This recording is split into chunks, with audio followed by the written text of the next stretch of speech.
Canal Escute Áudio Novel. Se inscreva. Novel Teoria Fanfic. Fanfic Jujutsu Kaisen, Despertar Sem Limites. Capítulo 181. No mundo do Jujutsu tudo é possível. Riko Amanai acalmou seus pensamentos. Havia 3 auras no telhado. 2 pertenciam a feiticeiros de Jujutsu e a terceira era estranha. Pessoas comuns possuem energia amaldiçoada em algum grau, mas esta aura não tinha o menor traço dela. Isso a lembrou instantaneamente do homem que quase a matou 12 anos atrás. Então ela pensou em Suminamoto. Sua aura também era limpa, completamente livre de energia amaldiçoada, talvez até mais pura que esta. Ela tocou delicadamente o ombro direito. Um globo ocular cristalino emergiu, flutuando em um redemoinho de névoa cinzenta. Sua pupila se contraiu, capturando a figura do homem no telhado antes de transmitir a imagem diretamente para a mente dela. Era Toji Fushiguro. As 2 auras de feiticeiro já estavam extremamente fracas. Uma pertencia a um feiticeiro de Jujutsu superior que ela reconheceu, Takuma Ino, um júnior promissor. A outra era uma usuária de maldições, uma bruxa idosa. Agora isso estava ficando interessante. Uma técnica que pudesse trazer alguém de volta depois de 12 anos tinha que ser fascinante. Claramente causou uma reação negativa, mas isso só provou que o usuário da maldição era fraco demais para controlá-lo. Nas mãos de outra pessoa, poderia funcionar perfeitamente. Ela estava determinada a aprender essa técnica. Riko Amanai focada. Toji Fushiguro se moveu incrivelmente rápido. Antes que ela pudesse perceber, ele já estava na frente do usuário de maldições. Ela não conseguia vê-lo com clareza, mas o olho em seu ombro conseguia. As imagens fluíam diretamente para seu cérebro, ajudando-a a analisar a situação. Ela fez sua jogada. Em um instante, as sombras de Toji Fushiguro e do usuário da maldição se fundiram, projetando uma sombra grande e distorcida no chão. Ele puxou o braço para trás e desferiu um soco. Das sombras fundidas, um par de braços pálidos emergiu. Pareciam frágeis, sem qualquer força real, mas, naquele momento, ambos os corpos congelaram. O dono das mãos avançou sem hesitar. Entrelaçando os dedos, pressionou uma lâmina cinzenta contra a garganta do maldito. Riko Amanai pressionou seu ombro direito contra as costas da velha bruxa, seu corpo agachado, totalmente escondido atrás dela. O movimento de Toji Fushiguro parou por um instante. Sua expressão se contraiu, mas o soco ainda acertou. Apesar da interrupção, o movimento permaneceu fluido. Baque. Um leve impacto soou. O abdômen do usuário da maldição afundou de forma anormal, e o soco cravou-se a 1 polegada de profundidade. A sensação era mais dura que carne.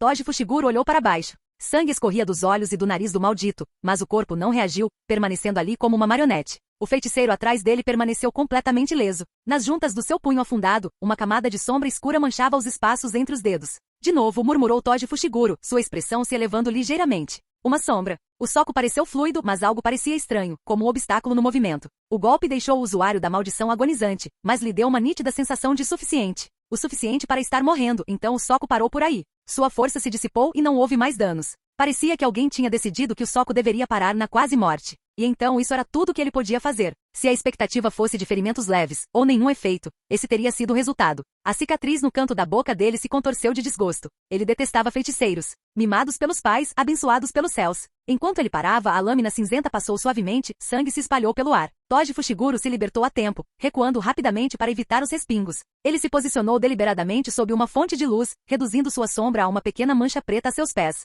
Afiada. Riko Amanai limpou a lâmina nas roupas da usuária da maldição. Assim que a soltou, a velha bruxa caiu molemente no chão. Com o canto do olho, ela notou um novo e tênue símbolo se formando na lâmina. Sem expressão, ela se endireitou e encarou o homem com a boca marcada. Rever Toji Fushiguro não despertou em si a raiva que ela um dia imaginara. Nenhum ressentimento, nenhuma perturbação emocional. Seu estado de espírito era perfeitamente calmo. Apenas aquela cicatriz se destacava. Anos antes, ele a emboscara das sombras, acreditando ter conseguido. Ele até sorrira, um sorriso cruel e torto que fez seus dedos coçarem. Mas isso foi tudo. Ela guardou cuidadosamente a lâmina cinzenta. Sua postura era esguia, elegante e equilibrada como a de um leopardo. Em cada mão, ela segurava um bisturi, um azul, um preto. Toji Fushiguro não conseguia ver nenhum deles. Riko Amanai ficou parada enquanto um domínio invisível se expandia para fora. Foi emoção da flor caída? Ao contrário do novo estilo de sombra, que se especializou em negar técnicas de acertos certeiros dentro de domínios, emoção da flor caída. Lançou automaticamente um contra-ataque no momento em que foi atingida. Perfeito para essa situação. Ela ainda não conseguia acompanhar com clareza os movimentos de Toji Fushiguro.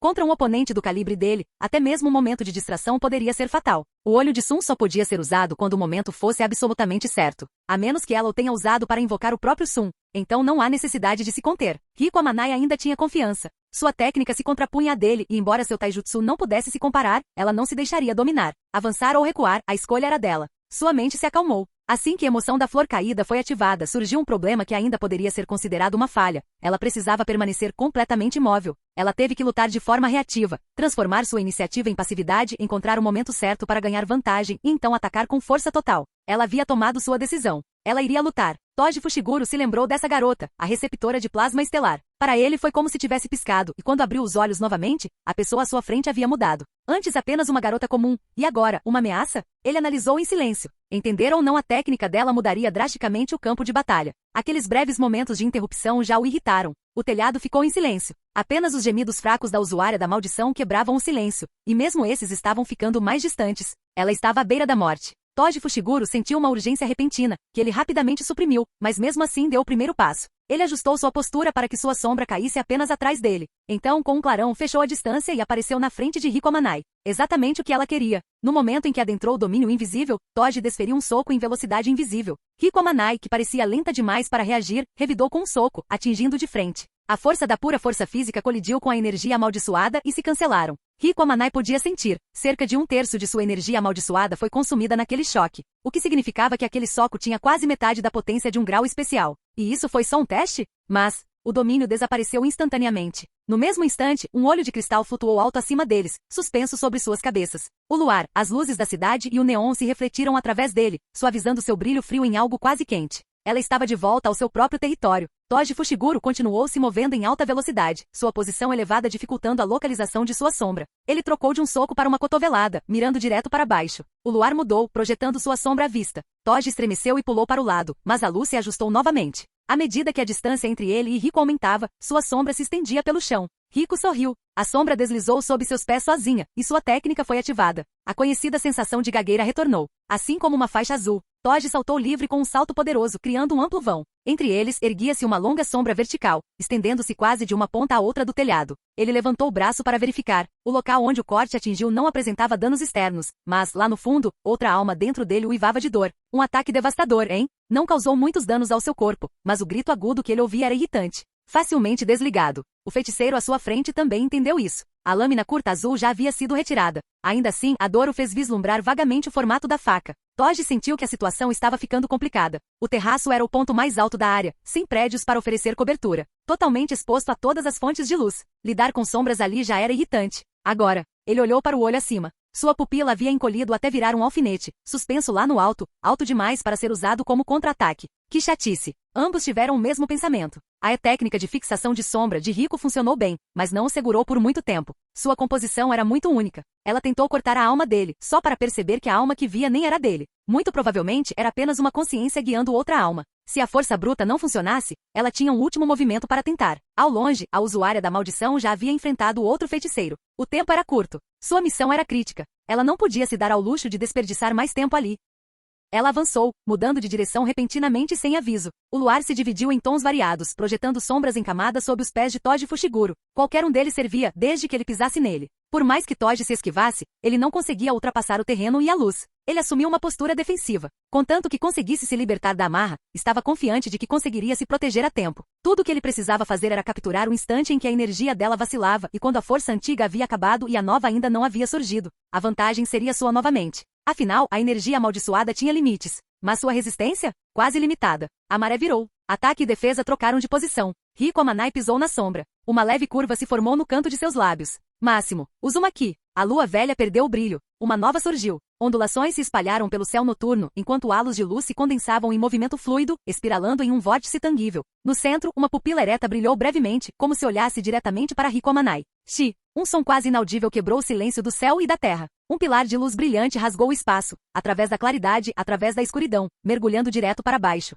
Perfurou Toji Fushiguro, atravessou a borda do telhado e mergulhou em um domínio escuro como breu, irrompendo em um jato de faíscas estelares. O céu acima estava opressivamente escuro. O som das ondas quebrando ecoava fracamente. A pupila vertical acima lançou um breve olhar para cima, enquanto sua luz diminuía. Um buraco enorme, do tamanho de um braço, abriu-se no peito de Toji Fushiguro. Ele foi perfurado no instante em que encarou a viga. O impacto residual ainda era forte demais para suportar. Ele foi arremessado em direção à beirada do telhado, mal conseguindo se conter para não cair. Foi sorte que o pilar fosse muito poderoso? Ele conteve seu impulso para trás por pouco. Bum! Instintivamente, ele ergueu os braços para bloquear um chute, apenas para sentir o chão desaparecer sob seus pés. Ele olhou para o rosto acima, cada vez menor com a distância. Um sorriso malicioso. Wanhaha. Riko Amanai riu triunfantemente, com as mãos na cintura, antes de desaparecer nas sombras. Claro, Toji Fushiguro não morreria tão facilmente. Mas ela estava quase sem energia amaldiçoada, e continuar a luta não mudaria o resultado. Ela precisava conservar o que lhe restava. Ela já tinha vencido. As sombras se distorceram por um instante, depois se acalmaram. O luar retornou à sua claridade fria, como se nada tivesse mudado. O silêncio caiu sobre o telhado. Só então a usuária da maldição deu seu último suspiro. Ela era uma mestre habilidosa na técnica de sessão espírita e sua idade avançada era uma prova de sua competência. A técnica de sessão espírita permitia a transferência do corpo ou da alma de uma pessoa falecida para um novo recipiente, seja o próprio corpo do praticante ou de outra pessoa, e então usava esse recipiente para controlar as técnicas. Naturalmente, isso trazia riscos. Se a alma do falecido fosse muito poderosa, havia uma chance de ela resistir ao recipiente, tornando-a incontrolável. Este feiticeiro era experiente e cuidadoso, tendo feito um voto de vinculação para excluir a própria alma, evitando assim o risco, ao mesmo tempo em que fortalecia o poder do feitiço ao refiná-lo. Infelizmente, o físico de alguém preso à restrição celestial, especialmente alguém como Toji, estava muito além da compreensão convencional. A ganância levou à sua queda, mas também permitiu que aquele corpo sobre-humano ressurgisse. A conjuradora morreu, e sua energia amaldiçoada desapareceu com ela, o que deveria ter anulado a técnica. Mas Toji Fushiguro sequestrou a nave. E sem o conceito de energia amaldiçoada dentro de si, ele existia como um inseto no sistema. Insensato, implacável, uma arma de pura matança. Em um campo de batalha distante, Riko Amanai chegou bem a tempo de ouvir uma voz. Descobri a técnica dele, disse Megumi Fushiguro. Ela enfraquece os ataques fortes e fortalece os fracos. Em outras palavras, inverte a escala de poder. Ele olhou para o perplexo Itadori ao seu lado e então simplificou. Resumindo, ele troca força e fraqueza. Era tudo que Itadori precisava. Como novato em Jujutsu, ele entendeu imediatamente. Então, como podemos combatê-lo? Ele perguntou. Aprendendo com os erros do passado, Megumi foi direto ao ponto dessa vez. Seus olhares se encontraram. Naquele momento eles se entenderam e lançaram um ataque simultâneo. Do outro lado da rua, o usuário da maldição não parecia nem um pouco preocupado. E daí se vocês sabiam? Quando eu matava feiticeiros, vocês dois nem eram nascidos. Eu matei mais pessoas do que você comeu grãos de sal. Girando sua lâmina com facilidade praticada, ele avançou direto em direção a Megumi e Itadori, completamente destemido. De repente o usuário da maldição cambaleou e ficou congelado no lugar. Megumi e Itadori também pararam alertas e concentrados. Uma mão pálida surgiu de trás do pescoço do usuário da maldição, segurando uma lâmina cinzenta. Com precisão calma, a mão girou a faca e pressionou a lâmina plana contra sua garganta. Um lampejo de luz dançou pela lâmina, estreitando os olhos de Megumi e Itadori. Sangue jorrou espirrando no chão à frente deles. O usuário da maldição desabou, borbulhando enquanto o sangue espumava de sua garganta. Após 2 suspiros sufocados e relutantes, ele ficou imóvel. Não sobrou nada para trás. Megumi notou um lampejo de distorção anormal na sombra, mas ele desapareceu rapidamente. Os dois trocaram um olhar tenso. Vamos nos reagrupar com Ino-senpai, disse Megumi. Sim. Eles retornaram ao terraço. Ino jazia desmaiado de um lado, com o estado de saúde incerto. Um dos usuários da maldição estava morto, o outro desaparecido. A cena mostrava poucos sinais de batalha, tornando tudo mais misterioso. Os pensamentos de Megumi voltaram à sombra que vira se contorcer antes. Eles vasculharam o telhado, retiraram a cunha pregada em um canto e a juntaram às que haviam encontrado antes. Com 3 delas quebradas, 3 camadas da barreira haviam desaparecido. Somente as 5 camadas subterrâneas permaneceram, embora estas visassem apenas os não-feiticeiros. Vamos nos encontrar com os outros e depois resgatar Gojo-sensei. Sim. Os feiticeiros logo se reagruparam e seguiram em direção à estação subterrânea. Estava quieto. Quieto demais. Nenhuma pessoa, nenhum espírito amaldiçoado, nenhum ser estranho. Era como se nenhum deles jamais tivesse existido. A área que a inteligência havia sinalizado como densamente povoada não mostrou sinais desse caos. Essa anomalia deixou todo mundo nervoso. Guiados por Meshamaru, eles foram diretamente para o subsolo. Nenhum obstáculo barrava seu caminho. Enquanto isso, Riko Amanai completou sua varredura, eliminando todos os usuários de maldição restantes e agora estava correndo de volta para Sumi Minamoto. Shoso avistou Itadori e Kujizaki, mas vendo que estava em menor número, decidiu recuar para a plataforma. Toji Fushiguro também estava em busca. Em seu estado atual desprovido de razão, ele priorizaria matar os mais fortes primeiro. E naquele momento a pessoa mais forte em Shibuya era Kenjaku. Tão cedo? Kenjaku se levantou, olhando em direção à passagem. Todos, depois de cruzarem seus caminhos direta ou indiretamente, estavam prestes a convergir. Capítulo 182. Com o reino da prisão no centro, a multidão se dividiu em 2 lados. Do lado dos feiticeiros de Jujutsu, facções menores foram formadas. A facção Yaga, ou seja, os alunos e professores da escola de Jujutsu de Tóquio, juntamente com Zenin Naobito ficaram juntos. Os membros da sede do Jujutsu foram agrupados. Os antigos aliados de Suguru Geto foram agrupados. E Meimei e Uiui eram uma unidade separada. Uma massa densa e caótica de pessoas. Em contraste, o outro lado era muito mais simples, apenas alguns indivíduos. Kenjaku, Shoso. Ninguém deu o primeiro passo. Todos estavam enrolando. Kenjaku estava esperando o reino da prisão terminar de se desfazer para que ele pudesse levar Satoru Gojo embora. O grupo do colégio de feitiçaria de Tóquio também estava parado. As notícias já haviam chegado, e o Kitsukumo estava a caminho. Eles não conseguiram vencer um grau especial, mas havia vários grau 1 presentes. Com esforço, talvez conseguissem ganhar tempo. Toque, toque. Passos ecoaram, quebrando o silêncio tenso. Kamanai, Aibara gritou ao reconhecer o recém-chegado. Riko Amanai não respondeu. Ela não se juntou visivelmente a nenhum dos lados e, em vez disso, caminhou direto para um canto. Aibara se moveu para interceptá-la, mas Panda o conteve. O Mechamaru em sua mão apitou. Cuidado. Tem outro. O homem enfaixado que Aibara tinha visto antes estava ali, mas agora ele havia sumido, o que o deixou inquieto. Riko Amanai parou, puxou uma adaga cinza curta do peito e a ergueu no ar. Sob o olhar atônito de todos, Suminamoto emergiu gradualmente, aparecendo ao lado dela como se estivesse ali o tempo todo. Atrás dele, uma lua redonda e clara brilhava fracamente, envolvendo os dois em uma luz nebulosa. Ele não fez nenhuma tentativa de se esconder, pegando a lâmina curta e revelando sua forma. Os feiticeiros de Jujutsu Superior continuavam olhando para ele, com as palavras presas na garganta, como se tivessem esquecido momentaneamente como falar. O silêncio caiu novamente. Toque, toque, toque. Outro conjunto de passos soou, trazendo todos de volta à consciência e atraindo olhares cautelosos. Toji Fushiguro havia chegado. Seu corpo estava ferido, seus olhos estavam vazios e negros. Cada um de seus passos atingia seus peitos como um peso. Embora não possuísse energia amaldiçoada, a pressão que exalava atingia diretamente a alma. Alguém da sede engoliu em seco, gulpe, mas ninguém riu. Um Toji irracional ainda tinha peso suficiente para intimidar os fracos. Toji não lhes lançou um olhar sequer. Passou direto, indo direto para Kenjaku, alterando o equilíbrio no campo. Kenjaku franziu a testa quando Toji se aproximou. Eles estavam a apenas um passo de distância. Ele ergueu a mão, pronto para ativar sua técnica. Mas então Toji parou de repente, seu olhar se voltando para Suminamoto. As sobrancelhas de Sun se ergueram ligeiramente. Quanto mais as pessoas o olhavam diretamente, mais sua ocultação se enfraquecia. Mas ainda assim, não deveria ter sido tão fácil perceber. Deve ter sido a proximidade e os sentidos aguçados de Toji, especialmente contra alguém forte como ele. Riko Amanai olhou para o campo de batalha. A lâmina negra girou em sua mão, e ela estava prestes a dar um passo à frente. Espere, Sun gritou, parando-a. O fato de Toji tê-lo visto significava que sua imagem já estava gravada em sua mente. Embora Toji tivesse perdido a razão, Sun podia ver outra alma tremendo no canto de seu corpo, o verdadeiro dono daquela carne. Mas agora era a forma de Toji Fushiguro. O corpo estava suprimindo a alma. Essa interação entre corpo e alma fascinava Sun ainda mais. Ele queria testar algo, para extrair as emoções de Toji Fushiguro. Sua fúria fora desencadeada pela morte do portador da maldição e pela falha em manter o ritual, mas no fundo, estava enraizada no abandono de si mesmo. Se as emoções pudessem ser trazidas à tona, elas poderiam servir como âncoras, para despertar o eu à força. Aquela alma trêmula era a chave. Megumi Fushiguro estava do outro lado. Sun pensou, por que não deixar pai e filho cuidarem disso sozinhos? Ele encontrou os olhos de Toji através do espelho, o padrão em sua bandagem brilhando. Acorde, e volte a dormir. Num instante a mente de Toji se encheu de imagens trêmulas. A alma escondida no canto tornou-se uma observadora impotente, afogada em memórias inexistentes. Com a interferência de Sun e a atração natural do corpo, a alma começou a assumir a forma de Toji novamente, afetando o corpo por sua vez. Os passos de Toji pararam.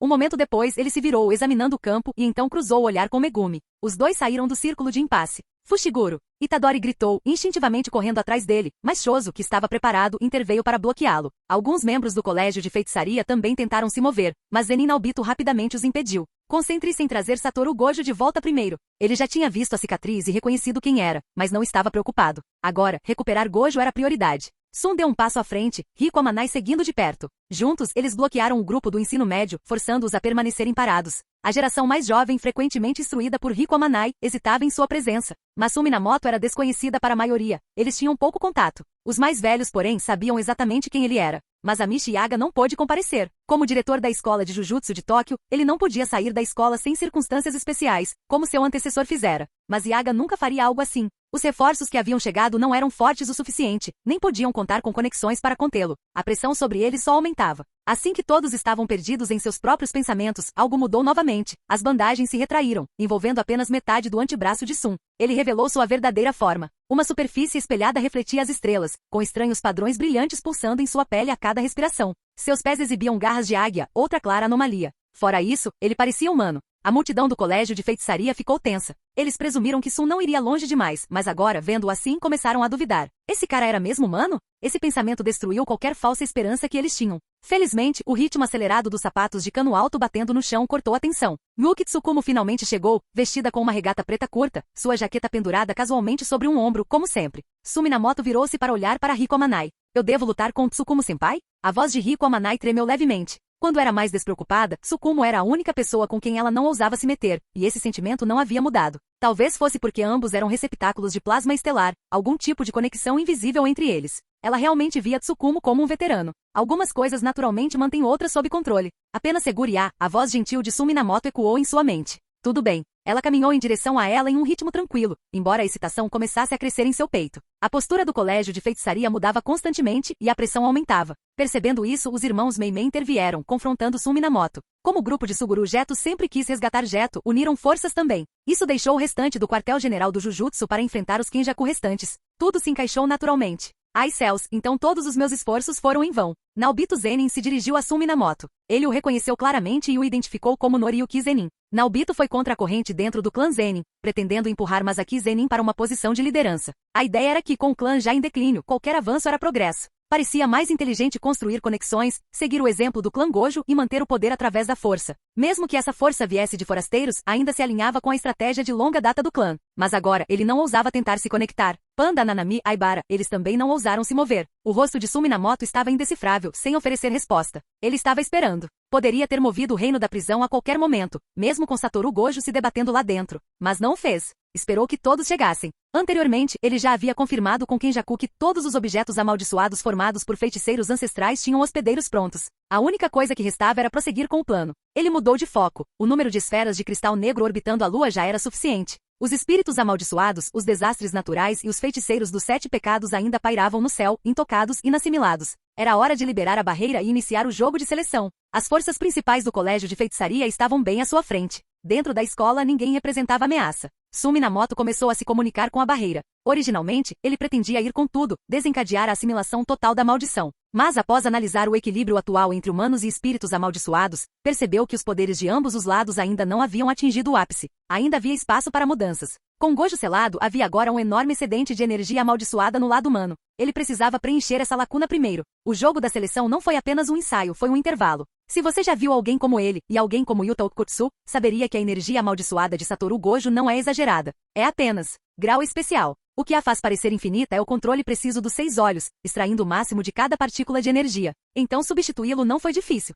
Se você contá-los, Riko Amanai, Masamichi Yaga, Yuta Okutsu, Yuki Tsukumo, Suguru Geto, além de 1 ou 2 pessoas das sombras do quartel-general do Jujutsu, havia quase 10 graus especiais no lado humano. O que mais o surpreendeu foi que Kenjaku ainda era tecnicamente considerado humano. Ele descobriu isso por meio de análise de margem. Mas por outro lado fazia sentido. Kenjaku alcançou a imortalidade transferindo sua alma, sempre para hospedeiros humanos. Se ele conseguiria fazer o mesmo com formas não humanas, como espíritos amaldiçoados, ainda era uma incógnita. Sumi Minamoto acordou de seus devaneios. Não muito longe dali, Riko Amanai e Yuki Tsukumo já haviam começado a brigar. Kenjaku e os feiticeiros do quartel-general estavam em confronto. Itadori e Shoso travavam uma batalha. Todos os outros olhares estavam fixos nele. Ele permaneceu imóvel e todos os outros também. Com exceção de Shoso, todos os presentes eram humanos. Os espíritos amaldiçoados flutuavam acima. E dessa vez teve muitas notas especiais. Até agora, ele havia capturado mais de 10 graus especiais, incluindo todos os 4 desastres naturais. Geto ainda pode ter alguns à mão.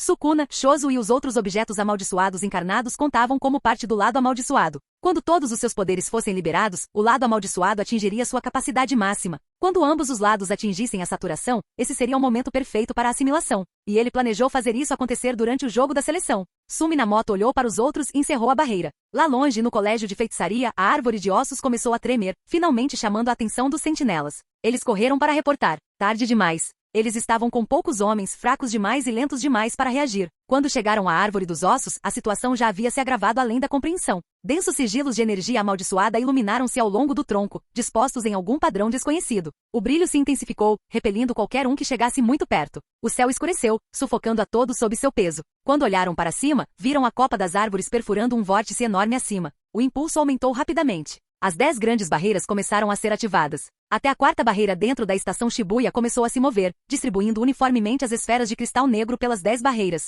enquanto as tensões aumentavam e Kenjaku ficava furioso. Do lado de fora, 10 barreiras visíveis emergiram, abertamente, inconfundivelmente ali. Qualquer pessoa com talento inato para Jujutsu podia ver os véus claramente. O mundo do Jujutsu havia mudado. O jogo da seleção havia começado. Os desastres naturais, os feiticeiros dos 7 pecados e os 1000 feiticeiros antigos convocados por Kenjaku. Todos estavam agora lá dentro. As coisas estavam prestes a ficar selvagens.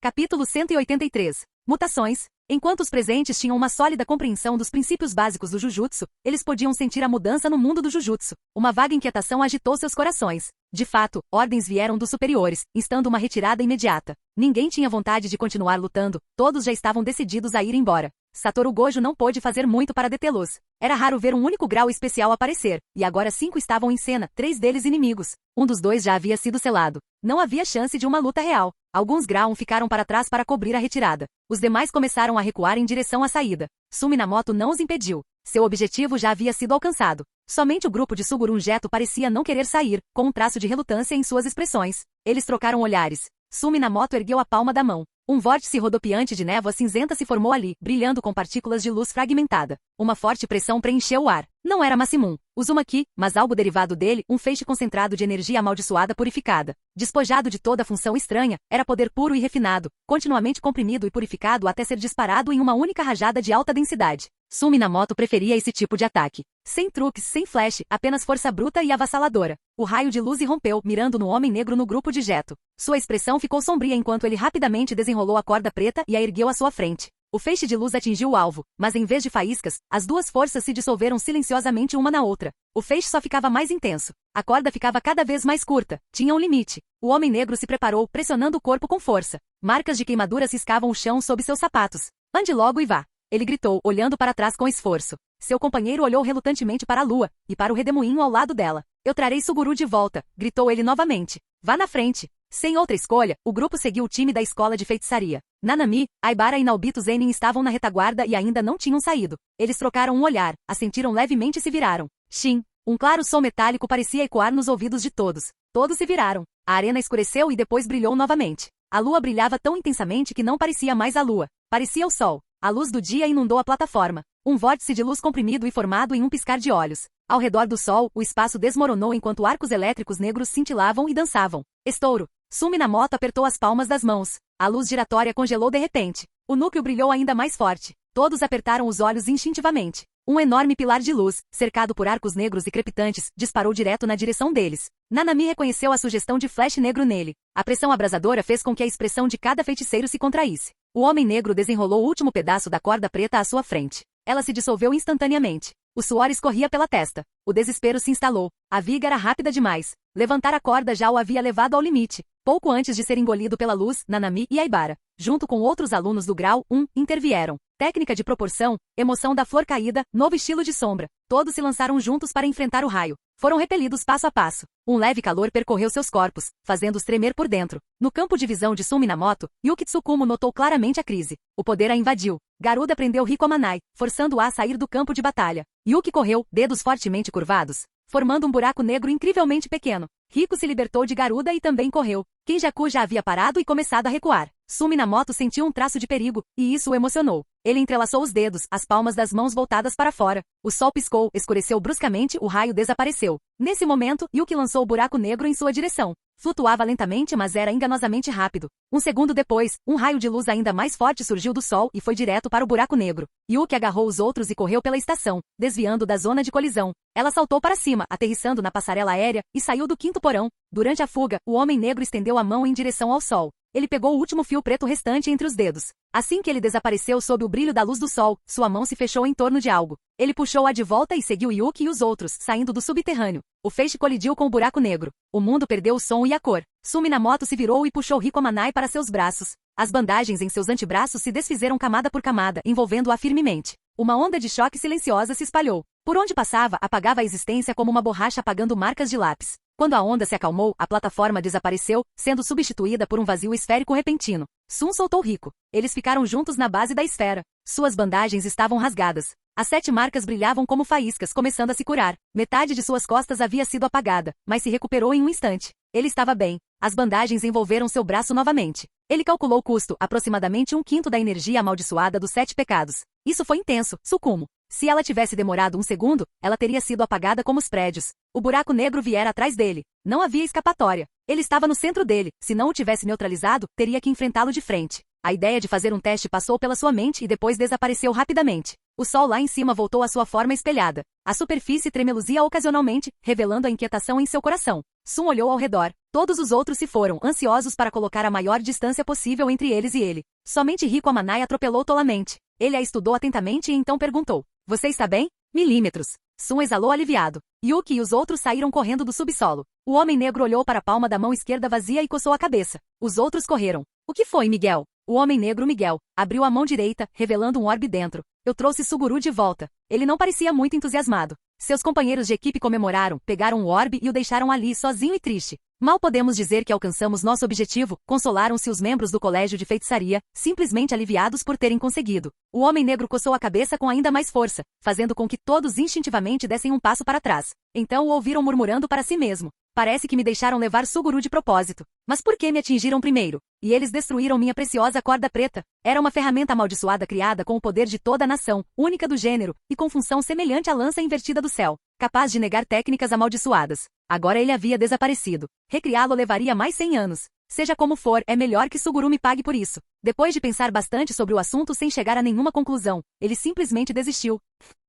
Este incidente terminou com a retirada dos feiticeiros de Jujutsu. Além das pesadas baixas no quartel-general do Jujutsu, não houve outras fatalidades relatadas até o momento. Ainda assim, o impacto nessa área foi devastador, especialmente o confronto final entre os graus especiais. Kenjaku surgiu de algum lugar, pegou o reino da prisão e se aproximou de Suminamoto. Está feito. Satoru Gojo está completamente selado. Não tem como ele sair agora. Ele olhou Suminamoto de cima a baixo com interesse. A barreira já foi ativada. Podemos começar a despertar os feiticeiros ancestrais e enviá-los, disse Sun, ignorando o olhar de Kenjaku. Na verdade, ele acolheu o escrutínio. Quanto mais Kenjaku se lembrasse dele, maior seria a surpresa depois. O espelho brilhou. Suminamoto estava deliberadamente reforçando sua impressão. Ele acrescentou, um lembrete, se eles não entrarem, suas técnicas serão revogadas. Kenjaku assentiu em compreensão. Vendo que havia entendido a mensagem, Sun levantou outro assunto. E o Sukuna? O que você planeja fazer com ele? Ele não é mais necessário, respondeu Kenjaku com um sorriso. Para mim, Sukuna era apenas um plano B caso a selagem de Satoru Gojo falhasse. Foco no jogo do abate. Ele empurrou levemente o reino da prisão.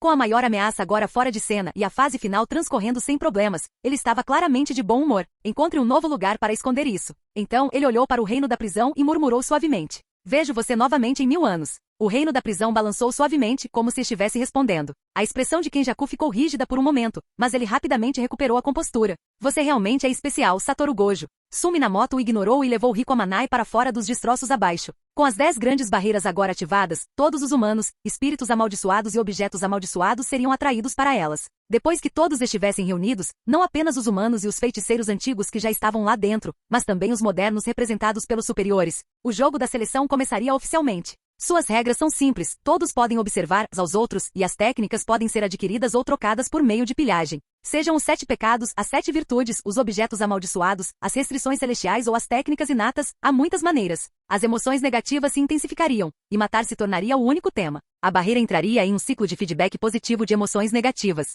Um reino espiritual então tomaria forma. As maldições dentro da barreira seriam seladas e não poderiam vazar, o que significa que o interior ficaria isolado do mundo exterior. Qualquer praticante que entrasse teria acesso ilimitado à energia amaldiçoada. E com a amplificação das emoções negativas, essa energia amaldiçoada poderia aumentar sem limites. Havia apenas uma condição: números. Contanto que participassem pessoas suficientes, qualquer coisa poderia ser realizada. Ele tornaria as regras públicas, então, gradualmente afrouxaria as restrições de entrada e saída. Quando chegasse a hora, mesmo sem ele forçar a vida lá dentro, a maioria dos humanos e seres amaldiçoados entrariam por conta própria.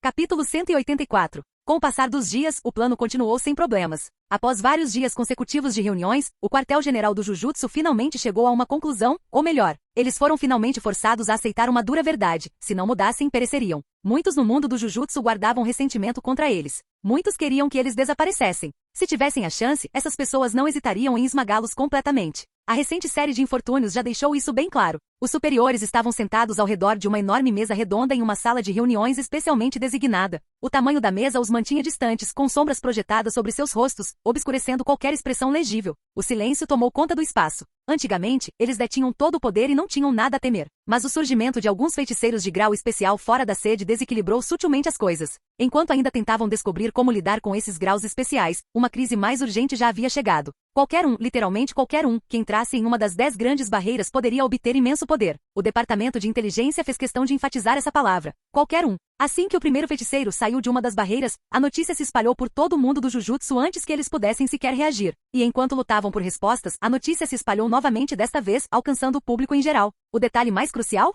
Pessoas comuns agora podiam ver as barreiras? Toda a paisagem estava prestes a ser virada de cabeça para baixo. As 10 grandes barreiras abriram a porta do poder para todos. Formem uma equipe. Encarem a barreira. Alguém finalmente quebrou o silêncio. e enviem todo o pessoal auxiliar para localizar Satoru Gojo e o reino da prisão. Tragam-no de volta. No final, os superiores do quartel-general do Jujutsu emitiram apenas 2 comandos.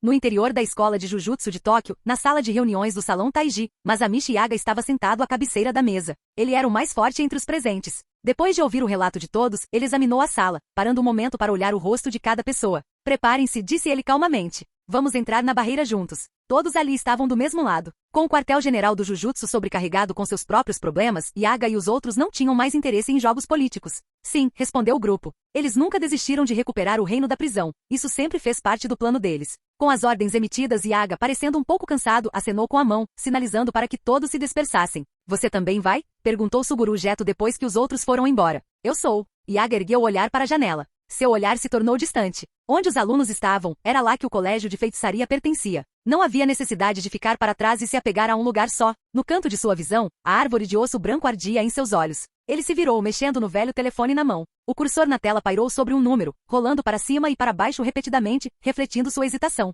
Clique. Ele desligou o telefone. No fim, não fez a ligação. A equipe se reuniu rapidamente no portão principal do colégio de feitiçaria. Olhando para a sinuosa estrada montanhosa lá embaixo, Yaga se virou para dar uma última olhada na escola. A imponente árvore de tronco branco balançava levemente ao vento. Cresceu mais alto. Seu coração se agitou por um instante antes que ele se recompusesse. Então, virando-se para frente, ergueu a mão e gritou: saiam.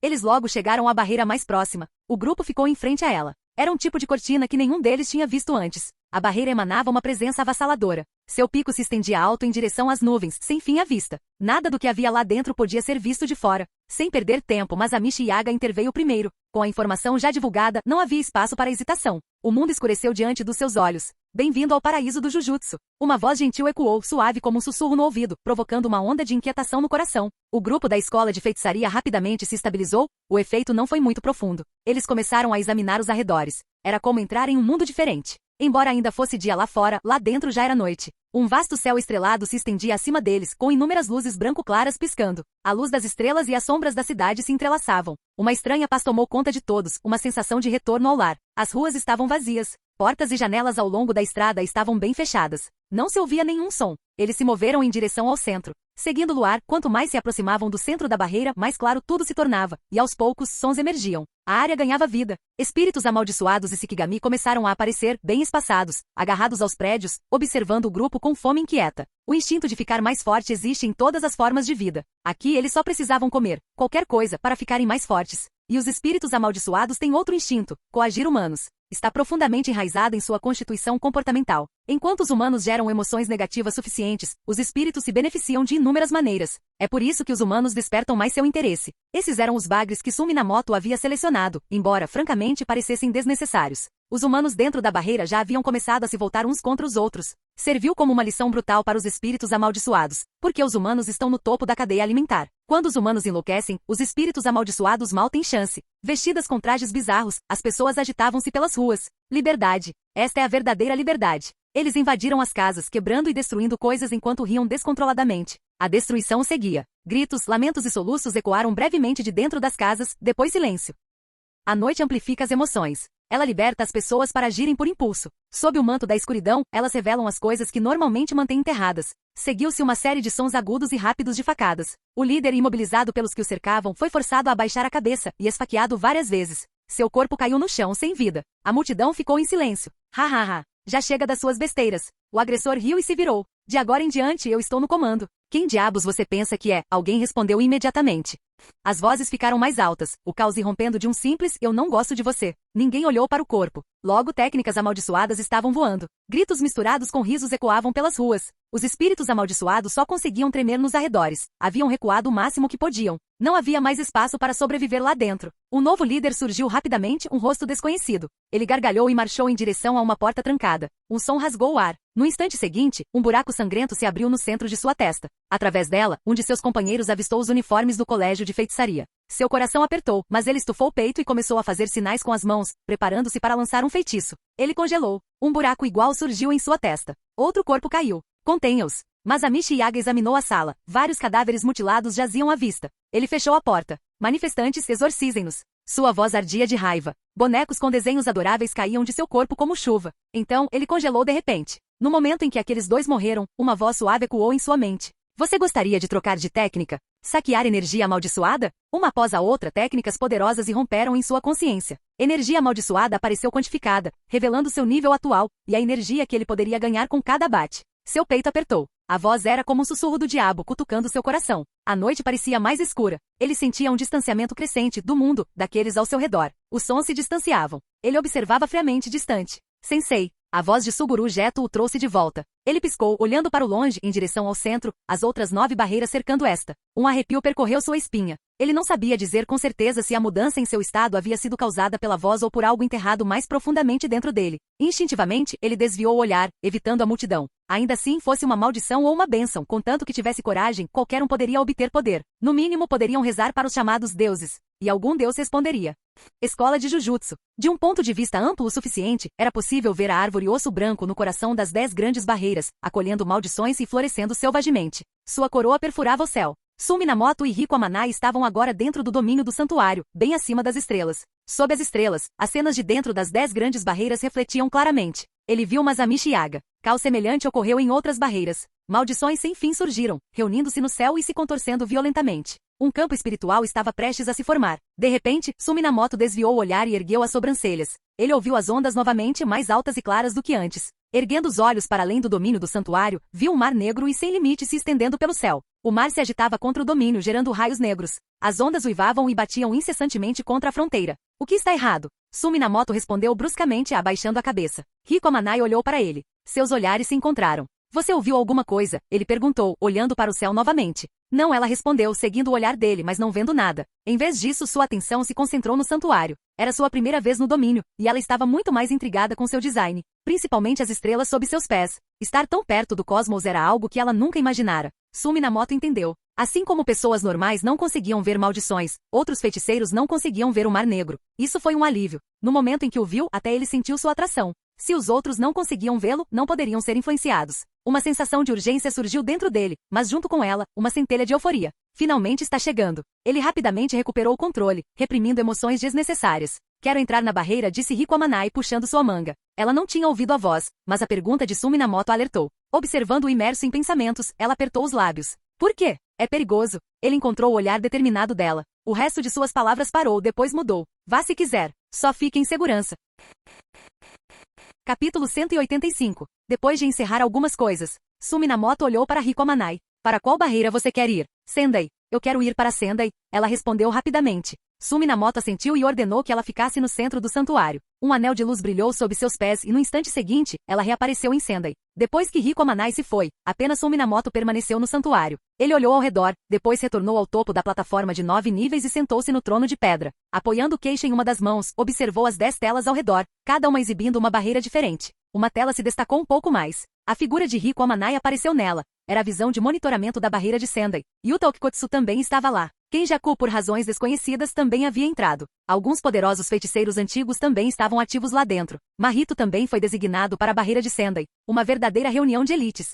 Minamoto desviou o olhar. Ele não seguiu o plano original e não estava nem um pouco preocupado que esse novo jogo de seleção pudesse sair do controle. Já fazia algum tempo que as barreiras se formavam, mas nenhum feiticeiro havia atingido seu limite. Apenas 2 ou 3 graus especiais surgiram. Ele os guiou sutilmente, e eles instintivamente permaneceram dentro de suas barreiras originais. Agora não era o momento certo para eles emergirem. Soltá-los um por um no mundo acionaria a força contrária do mecanismo de equilíbrio, dando tempo ao sistema para reagir. Mais graus especiais eram necessários. Mais feiticeiros. Eventualmente, ele até criaria uma chance para os superiores localizarem Satoru Gojo e libertá-lo. Ele olhou para o Mar Negro além do céu. Os sinais estavam ficando mais claros. Quase lá. Poucos dias depois, a energia amaldiçoada dentro das barreiras tornou-se ainda mais densa. Ao atingir um certo limite, as estrelas no céu tremeram em uníssono. De norte a sul, todas as barreiras se conectavam em uma única linha. As extremidades da linha se conectavam com o colégio de feitiçaria, ou mais precisamente com a árvore osso branco. Dentro do santuário, Minamoto sentiu. O campo espiritual havia se formado. Grandes manchas de estrelas nas barreiras ficaram pretas, piscaram 2 vezes e depois desapareceram. Em seu lugar, surgiram aglomerados de estrelas brancas luminosas, mantendo um equilíbrio precário. Fora do domínio do santuário, o Mar Negro já estava alto.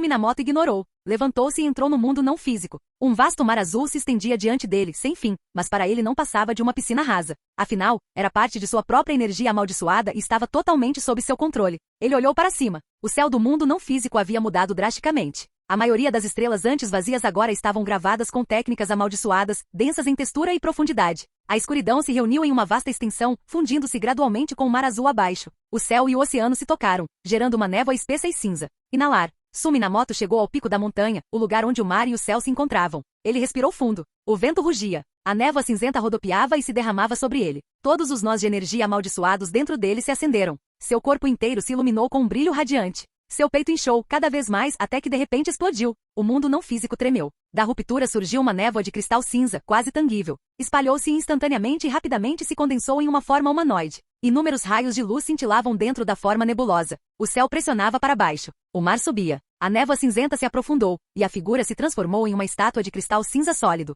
Cool. A estátua se desenrolou ao longo de um único eixo, espalhando-se para preencher o cume do céu e a base da terra. Pressionou firmemente as bordas do mundo não físico, comprimindo tanto a energia amaldiçoada quanto a energia bênção. Sumi-Namoto acompanhou o ritmo do mundo, sincronizando sua respiração com ele. A fusão entre energia amaldiçoada e energia bênção acelerou repentinamente. Mais névoa cinza surgiu e com ela, a pressão se intensificou. Ela se espalhou, espessa e sufocante, envolvendo todos os seres vivos ao seu redor e lançando-os em um estado de quietude. O mundo parecia retornar à sua origem, de volta ao que era antes da chegada de Sumi-Namoto. Ele manteve esse estado suspenso enquanto seus pensamentos se misturavam em uma confusão. Ele não estava fazendo isso apenas para acelerar o crescimento da própria força. Era também um autoexame pré-batalha, medidas tomadas para evitar erros futuros. Sua técnica, energia amaldiçoada, corpo e até mesmo parte de sua alma, todos se originaram no mundo presente. Até mesmo as técnicas e maldições que ele assimilou mais tarde tinham suas raízes no mundo presente. Saqueá-los era necessário, enfraquecendo o poder do mundo físico. Mas ele precisava se perguntar, aquelas coisas ainda carregariam a marca do mundo presente? E se sim, poderiam sair pela culatra? Embora permanecer no mundo não físico o protegesse do exterior, ele teria que retornar eventualmente. E quando esse momento chegasse, ele não queria se arrepender de ter ignorado o que parecia um pequeno detalhe. As técnicas nascem do coração e, portanto, podem refletir a própria natureza de uma pessoa. Então, o que é controle perfeito? É o desejo absoluto de dominar o que é seu. É por isso que tudo que entra no mundo não físico deve ser queimado através de camadas de impressão, carimbado com sua própria vontade. Primeiramente filtrado pelos humanos no mundo presente, passou por grupos e depois foi revertido. Quando se trata de maldições, aquelas nascidas de humanos são sempre as mais profundas, retirando o poder dos céus e entregando-o à humanidade. Essa foi uma reversão natural, de inata para adquirida. Então veio a purificação através das 10 grandes barreiras. Depois a assimilação inicial pela árvore osso branco. E finalmente a absorção pelo olho estelar. Ele e eu nos tornamos um. Mas mesmo isso não foi o fim. No fim das contas, o controle perfeito ainda pertencia em parte aos céus. Pode parecer que Sumi-Namoto tinha complexo de perseguição, mas ele não conseguia se livrar da sensação de que algo poderia dar errado. Portanto, nenhuma quantidade de cautela era demais. Só custou um pouco de tempo. Após a assimilação através do olho estelar, restava apenas o passo final, o domínio. O mundo estrelado não físico era seu domínio. Dentro de um domínio, as técnicas são aprimoradas, e seu controle ultrapassa a própria perfeição, apagando quaisquer vestígios remanescentes do mundo presente. Mesmo que algo do presente tenha atingido esse nível de perfeição, foi apenas uma questão de influência mútua. Mas agora, em um nível além da perfeição, até mesmo essa influência havia sido completamente apagada. Naquela época, Sumi-Namoto estava passando por purificação no mundo não físico há quase 1000 anos. No mundo presente, apenas 7 dias se passaram. Ele manteve seu domínio ativo por 1000 anos. Foi absolutamente monstruoso. A respiração da névoa cinzenta tornou-se mais lenta e pesada. O preto e o azul começaram a murchar. A névoa cinzenta preencheu o mundo completamente. Gradualmente, o mundo começou a se remodelar, adquirindo uma forma cada vez mais humana. Montanhas e pedras erguiam-se como uma densa floresta formando ligações intrincadas. Os picos originais subiam ainda mais alto, como se tentassem conectar o céu e a terra. Montanhas e pedras se organizavam em 2 fileiras opostas, formando 12 pares em loop. O mar azul se espalhava em inúmeros afluentes, fluindo através da névoa cinzenta. Elas escorriam e surgiam, tecendo uma densa e complexa teia de veias e galhos. A fronteira do mundo não físico se contraiu lentamente, comprimindo a névoa cinzenta cada vez mais. Frio, tremendo. Sumi-Namoto abriu os olhos. Ele estava cercado pela escuridão total. Não havia sensação de cima ou baixo, nenhum movimento, nenhuma dor. Sem luz, sem som, sem temperatura. Somente sua consciência permaneceu cristalina. Quase 2 anos e meio se passaram no mundo não físico. 7 dias no mundo presente. Parecia que ele tinha tido um sono longo e sem sonhos. Mas agora havia um problema. Ele não conseguia encontrar o mundo presente. Ou melhor, podia. Era só que muito longe. Ele conseguia sentir seu clone e, através disso, triangular a localização do mundo presente. Ele percebeu então que o vínculo entre os clones era mais profundo do que ele esperava. Ele sabia que eles podiam sentir um ao outro a grandes distâncias, mas isso era mais do que isso. Mesmo separados por 2 mundos completamente diferentes, por distâncias infinitas, eles ainda podiam sentir um ao outro. Ele começou a caminhar em uma única direção através da escuridão. Ao redor dele, relâmpagos negros, mais profundos que um flash negro, crepitavam, atingindo-o, ou talvez fosse ele quem estivesse caminhando em direção a eles. Não doeu. Ele manteve a noção mental do tempo, sem pressa, dando um passo firme após o outro, aproximando-se cada vez mais do mundo presente. Canal Escute Áudio Novel. Capítulo 186. O tempo ficou congelado na escuridão. Minamoto não sentiu o menor sinal de tempo passando em seu corpo. Ele não tinha ideia de quanto tempo estava caminhando. Ao longo do caminho, ele lançou flashes negros distraidamente, tentando colidir com o vazio ao seu redor, mas tudo o que conseguiu foi provocar mais relâmpagos negros, que atingiram seu corpo silenciosamente sem emitir nenhum som. Em certo momento, ele sentiu seu corpo se tornando um pouco mais sólido. Esse momento despertou seu interesse, e ele começou a treinar com vigor renovado. Por fim, ele chegou a um ponto em que não importava quantos socos ele dava, ele não conseguia mais detectar nenhum progresso. Mesmo com percepção perfeita, ele não sentiu nada, o que significa que realmente não teve efeito algum. Mesmo assim, ele nunca desistiu. Seus clones continuaram seu treinamento diário sem parar. E agora, pela primeira vez no que pareceu uma eternidade, ele sentiu isso novamente. Isso o emocionou. Ele começou a dançar de entusiasmo. Nesse vazio, isso era tudo que havia para fazer. Quando os socos não o satisfizeram mais, ele liberou seu domínio, liberando um céu estrelado ambulante cheio de gelo, vulcões e vento. Inúmeras técnicas foram ativadas ao mesmo tempo, fazendo com que o raio negro fervesse descontroladamente. A luz começou a florescer ao redor dele, e seu impulso se espalhou lentamente para fora. Mas ainda assim, nada de novo surgiu. Essa escuridão realmente está morta, murmurou Minamoto, um pouco decepcionado. Então ele reacendeu sua motivação. Talvez a luz ainda não tenha se espalhado o suficiente. As estrelas se expandiram e seu domínio se estendeu ao máximo. O tempo passou. Quanto tempo ele não sabia dizer. A energia de fusão se aproximava do esgotamento. Mas assim que atingiu um limite, um novo e constante fluxo de poder começou a emergir dentro dele. Minamoto ignorou. Esgotar, regenerar. Aconteceu centenas, talvez dezenas de milhares de vezes. Ele não se preocupou em contar. Por fim, um novo corpo se formou. Ossos, tendões, músculos, pele, rins, coração, fígado, baço, pulmões. Ele conhecia a forma humana como a palma da mão. Cada célula transbordava de vitalidade. Cada emoção, alegria, solidão, seja ela positiva ou negativa, tornou-se uma fonte de novo poder. Energia amaldiçoada e energia bênção fundidas em perfeita harmonia. Daquele momento em diante, cada emoção despertada geraria força. Um fio de névoa cristalina cinza circulou na ponta do seu dedo. Essa energia era diferente de tudo, densa como um sólido, mas ativa como um gás. Se ele tivesse que descrevê-lo, parecia fumaça. Mas isso só acontecia se fosse preciso. Como qualquer coisa nova, o nome era necessário.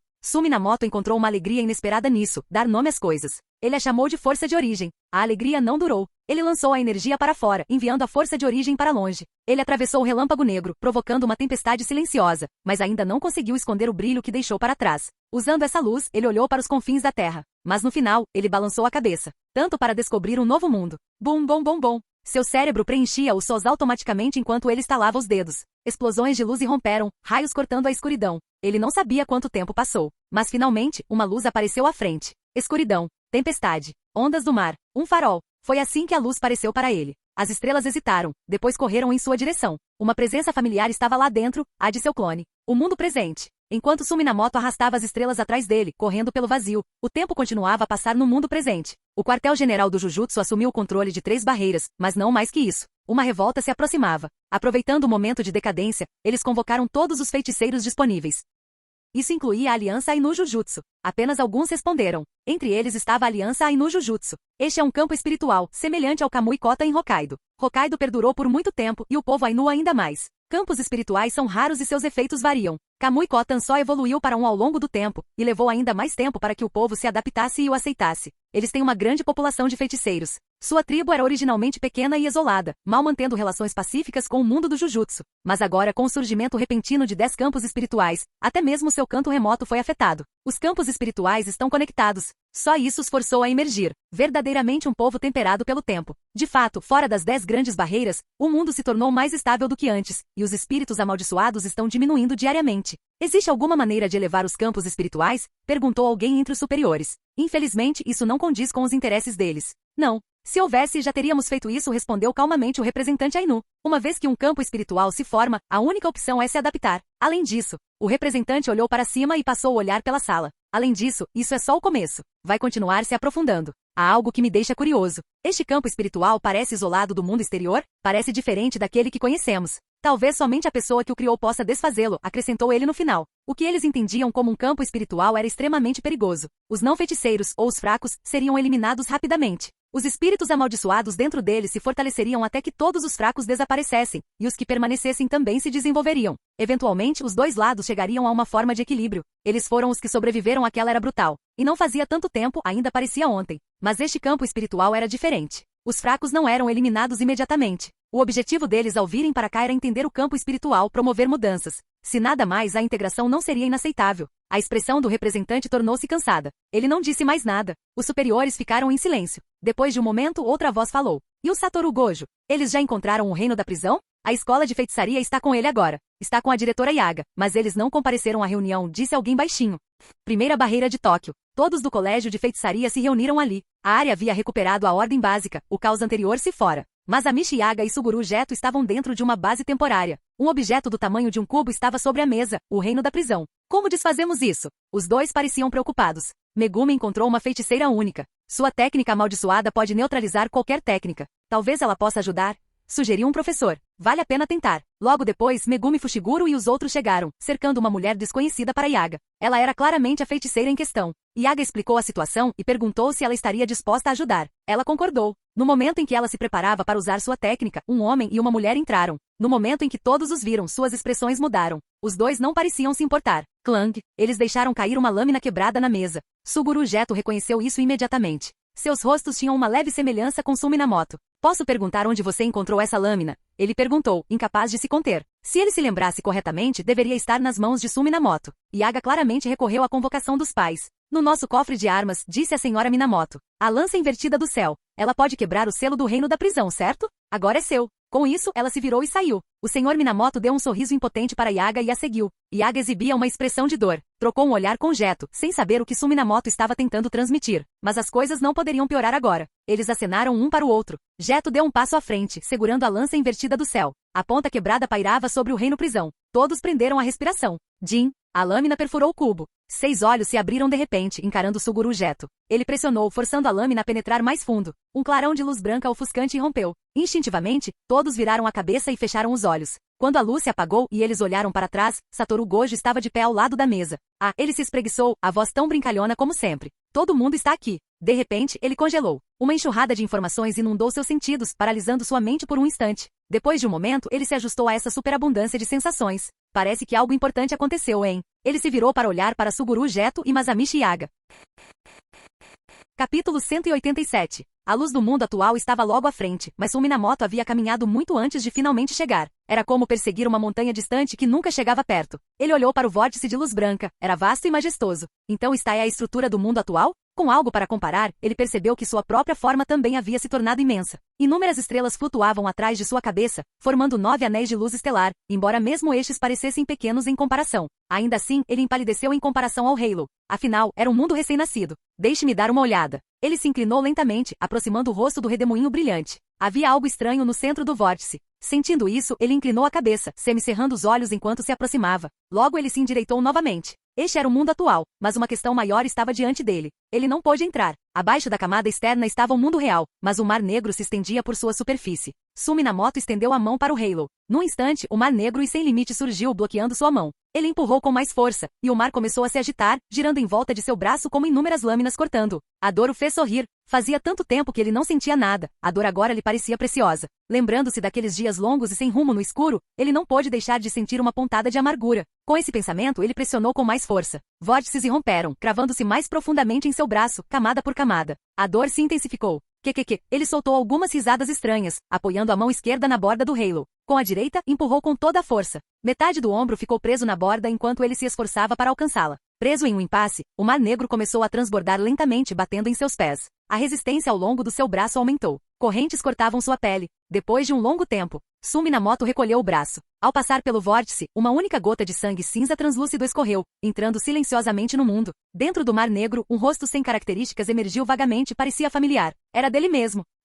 Suminamoto deu um leve bufo. Ele cruzou as pernas e sentou-se, ou melhor, flutuou na escuridão sem forma. Não havia fronteiras ali. Ele permaneceu relativamente imóvel em relação ao mundo exterior.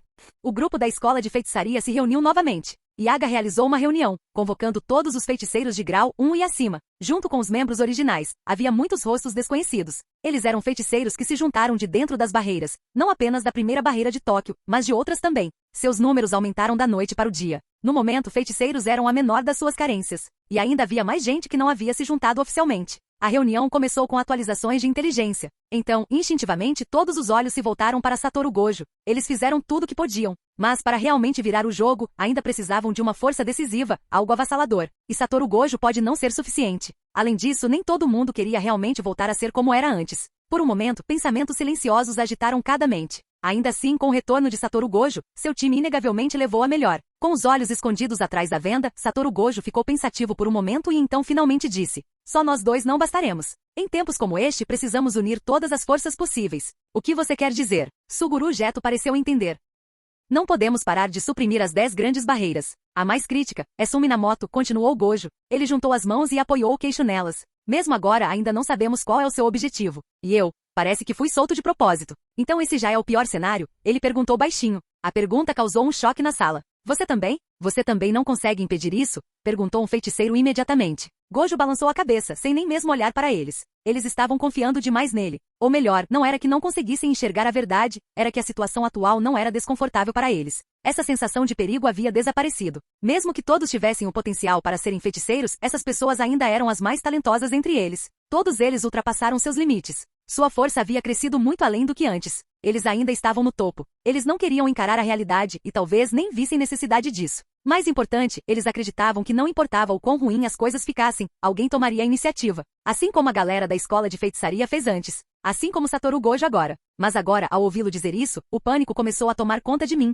Yaga e os outros observaram suas reações, balançando a cabeça em silêncio. Trocaram olhares e depois olharam para Satoru Gojo. O que você quer dizer? O tom de Gojo era calmo, até casual, parecia que ele tinha um plano. E o Itadori? Ele perguntou em vez de responder diretamente. Você está pensando em usar o poder de Sukuna? Yaga perguntou, assustada. É o poder de Itadori, corrigiu Gojo. E não só dele. Precisamos trazer mais feiticeiros, até mesmo os antigos. Se eles estiverem dispostos a se juntar a nós, nós os aceitaremos. Desde que sejam fortes. De dentro do reino da prisão, ele conseguia observar o mundo exterior. Sabia de tudo o que acontecerá durante aquele tempo. Com seus 6 olhos, ele conseguia ver o mar negro acima, mesmo que nenhum outro feiticeiro conseguisse. Bem, já que ele não está por perto agora, falaremos com ele mais tarde. Gojo se virou para Suguru Geto. O Sun não entregou todos os dedos do Sukuna para você? Quantos ele comeu até agora? 9, respondeu Geto. Ainda tenho 6 comigo. Gojo rapidamente fez as contas mentalmente. Geto continuou. Não fomos procurar ativamente, então ainda 5 por aí. As vezes que o fizemos consumi-los foram todas. De repente ele congelou, percebendo. A frequência com que alimentavam Itadori com os dedos ainda se baseava na sugestão original de Sumi Minamoto.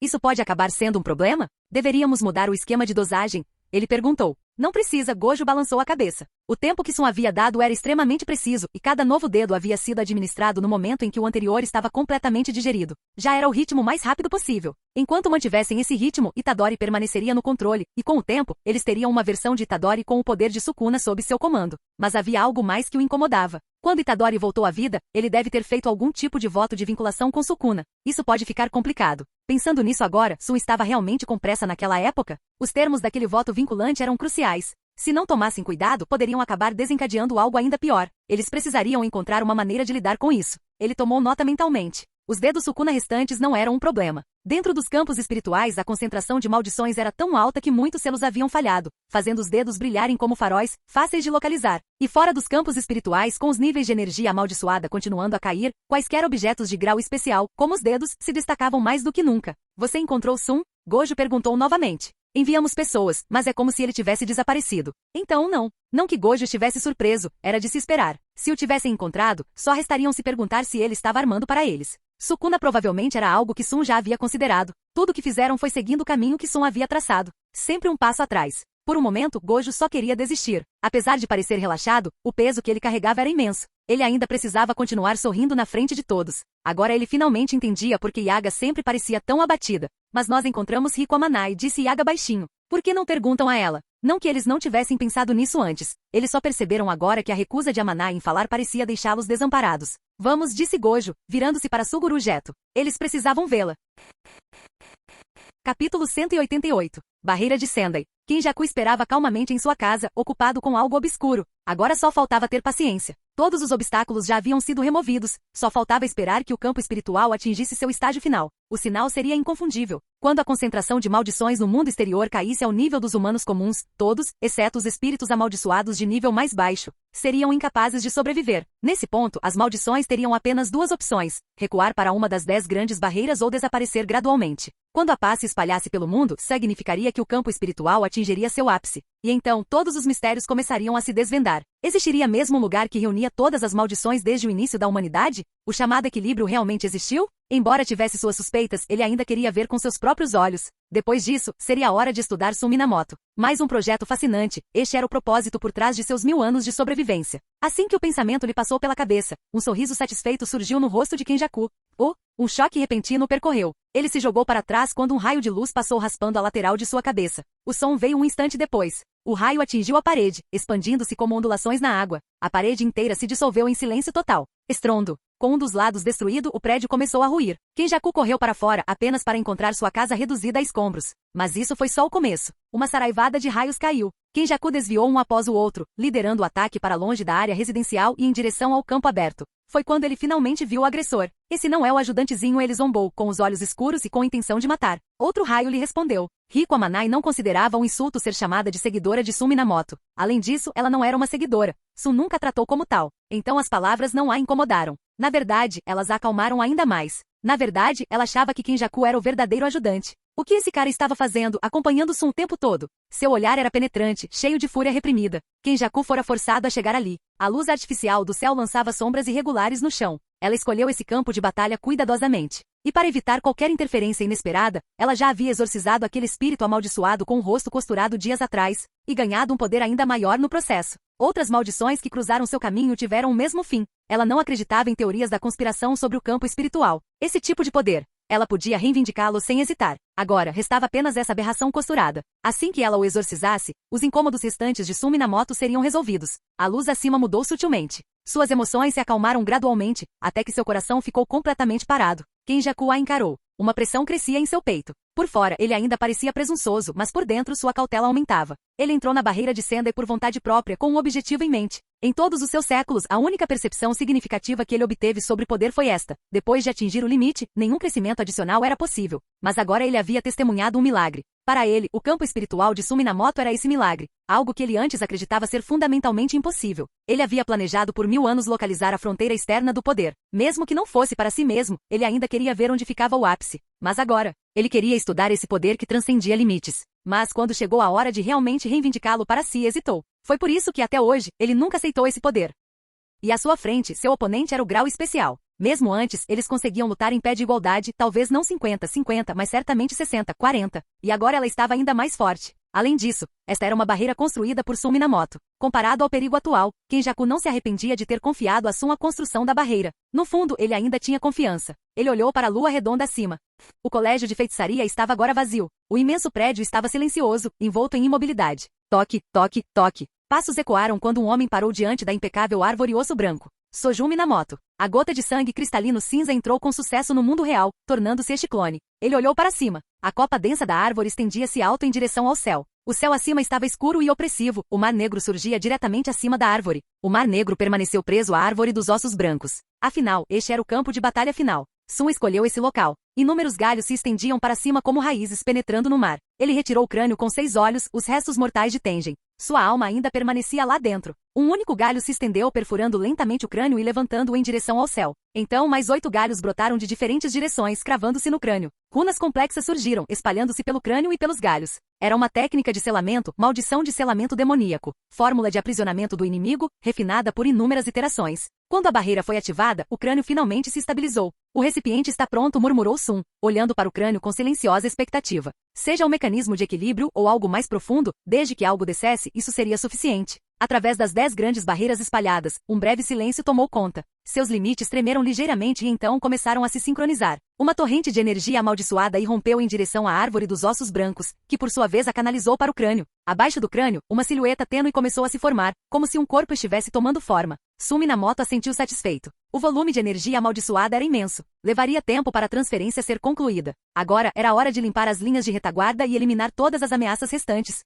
Parece que voltamos 12 anos atrás, durante o incidente de Tengen. Também estivemos juntos naquela missão. O alvo é o mesmo, Riko Amanai. Suguru Geto acrescentou a última parte silenciosamente e depois riu casualmente. Ele e Satoru Gojo já haviam chegado a Sendai. Por algum motivo, porém, ele se sentia um pouco nervoso. Para aliviar a tensão, começou a conversar. Gojo permaneceu quieto. Perto de pessoas como Geto, não havia necessidade de fingir que estava relaxado. Eles entraram na barreira e olharam para cima. Energias amaldiçoadas distintas flutuavam acima como faróis, guiando-os diretamente para a localização de Riko Amanai. Mas havia outra poderosa energia amaldiçoada por perto. Eles trocaram olhares. Não era Suminamoto, sua presença não podia ser sentida, e a energia em questão já estava enfraquecendo. Nesse momento, a barreira no céu congelou abruptamente, seguida por um leve tremor. Todos puderam sentir. Alguns entraram em pânico, enquanto outros ficaram ainda mais imprudentes. Os dois aceleraram o passo. Um raio de luz atravessou a garganta de Kenjaku. O brilho se espalhou, dissolvendo silenciosamente sua cabeça. Tentando matar Kenjaku, Suminamoto bateu na têmpora. Então você precisa matar a cabeça. Riko Amanai lembrou-se de sua conversa anterior com Suminamoto.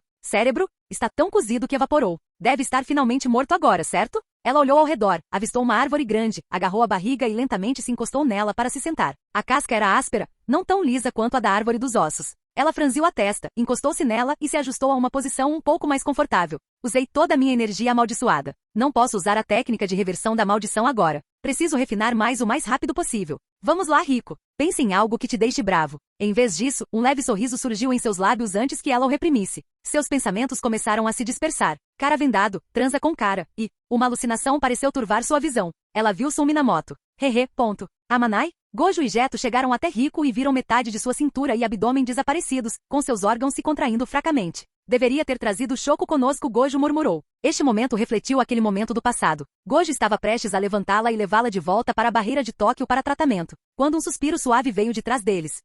Os dois se viraram. Suminamoto deu um passo à frente, olhando para a atordoada Riko Amanai. Hehe, ela riu. Sun soltou um suspiro desamparado, agachou-se ao lado dela e passou a mão delicadamente sobre ela. Um brilho azulado brilhou em seu abdômen encovado enquanto a carne e os tecidos se regeneravam e começavam a se curar. Ele a pegou no colo. Você não vai explicar? Gojo abaixou a venda. Um vórtice negro se abriu diante deles. Suminamoto parou pouco antes de passar, sem olhar para trás. Kenjaku já estava morto, levado por Riko. Sun não queria realmente matar mais ninguém, mas só por precaução, ele tinha que resolver algumas coisas com antecedência. Ainda assim, ele não tinha paciência para caçar todos, um por um. Daqui a 7 dias sua voz soou, se você quiser me impedir, venha para a escola de feitiçaria. 7 dias. É quando o recipiente, o supremo espírito amaldiçoado, estaria completo. Se o mecanismo de equilíbrio ou alguma suposta vontade do céu realmente existisse, bem, o que quer que tenha acontecido depois, não poderia ser pior do que antes. Ele não queria perder tempo, então convidou todos de uma vez. Mais importante, aquela gota de sangue ainda tinha um papel crucial. Era necessária para trazer seu verdadeiro corpo ao mundo presente. Era muito cedo para revelar isso. Gojo congelou no meio do movimento, com a mão ainda na venda.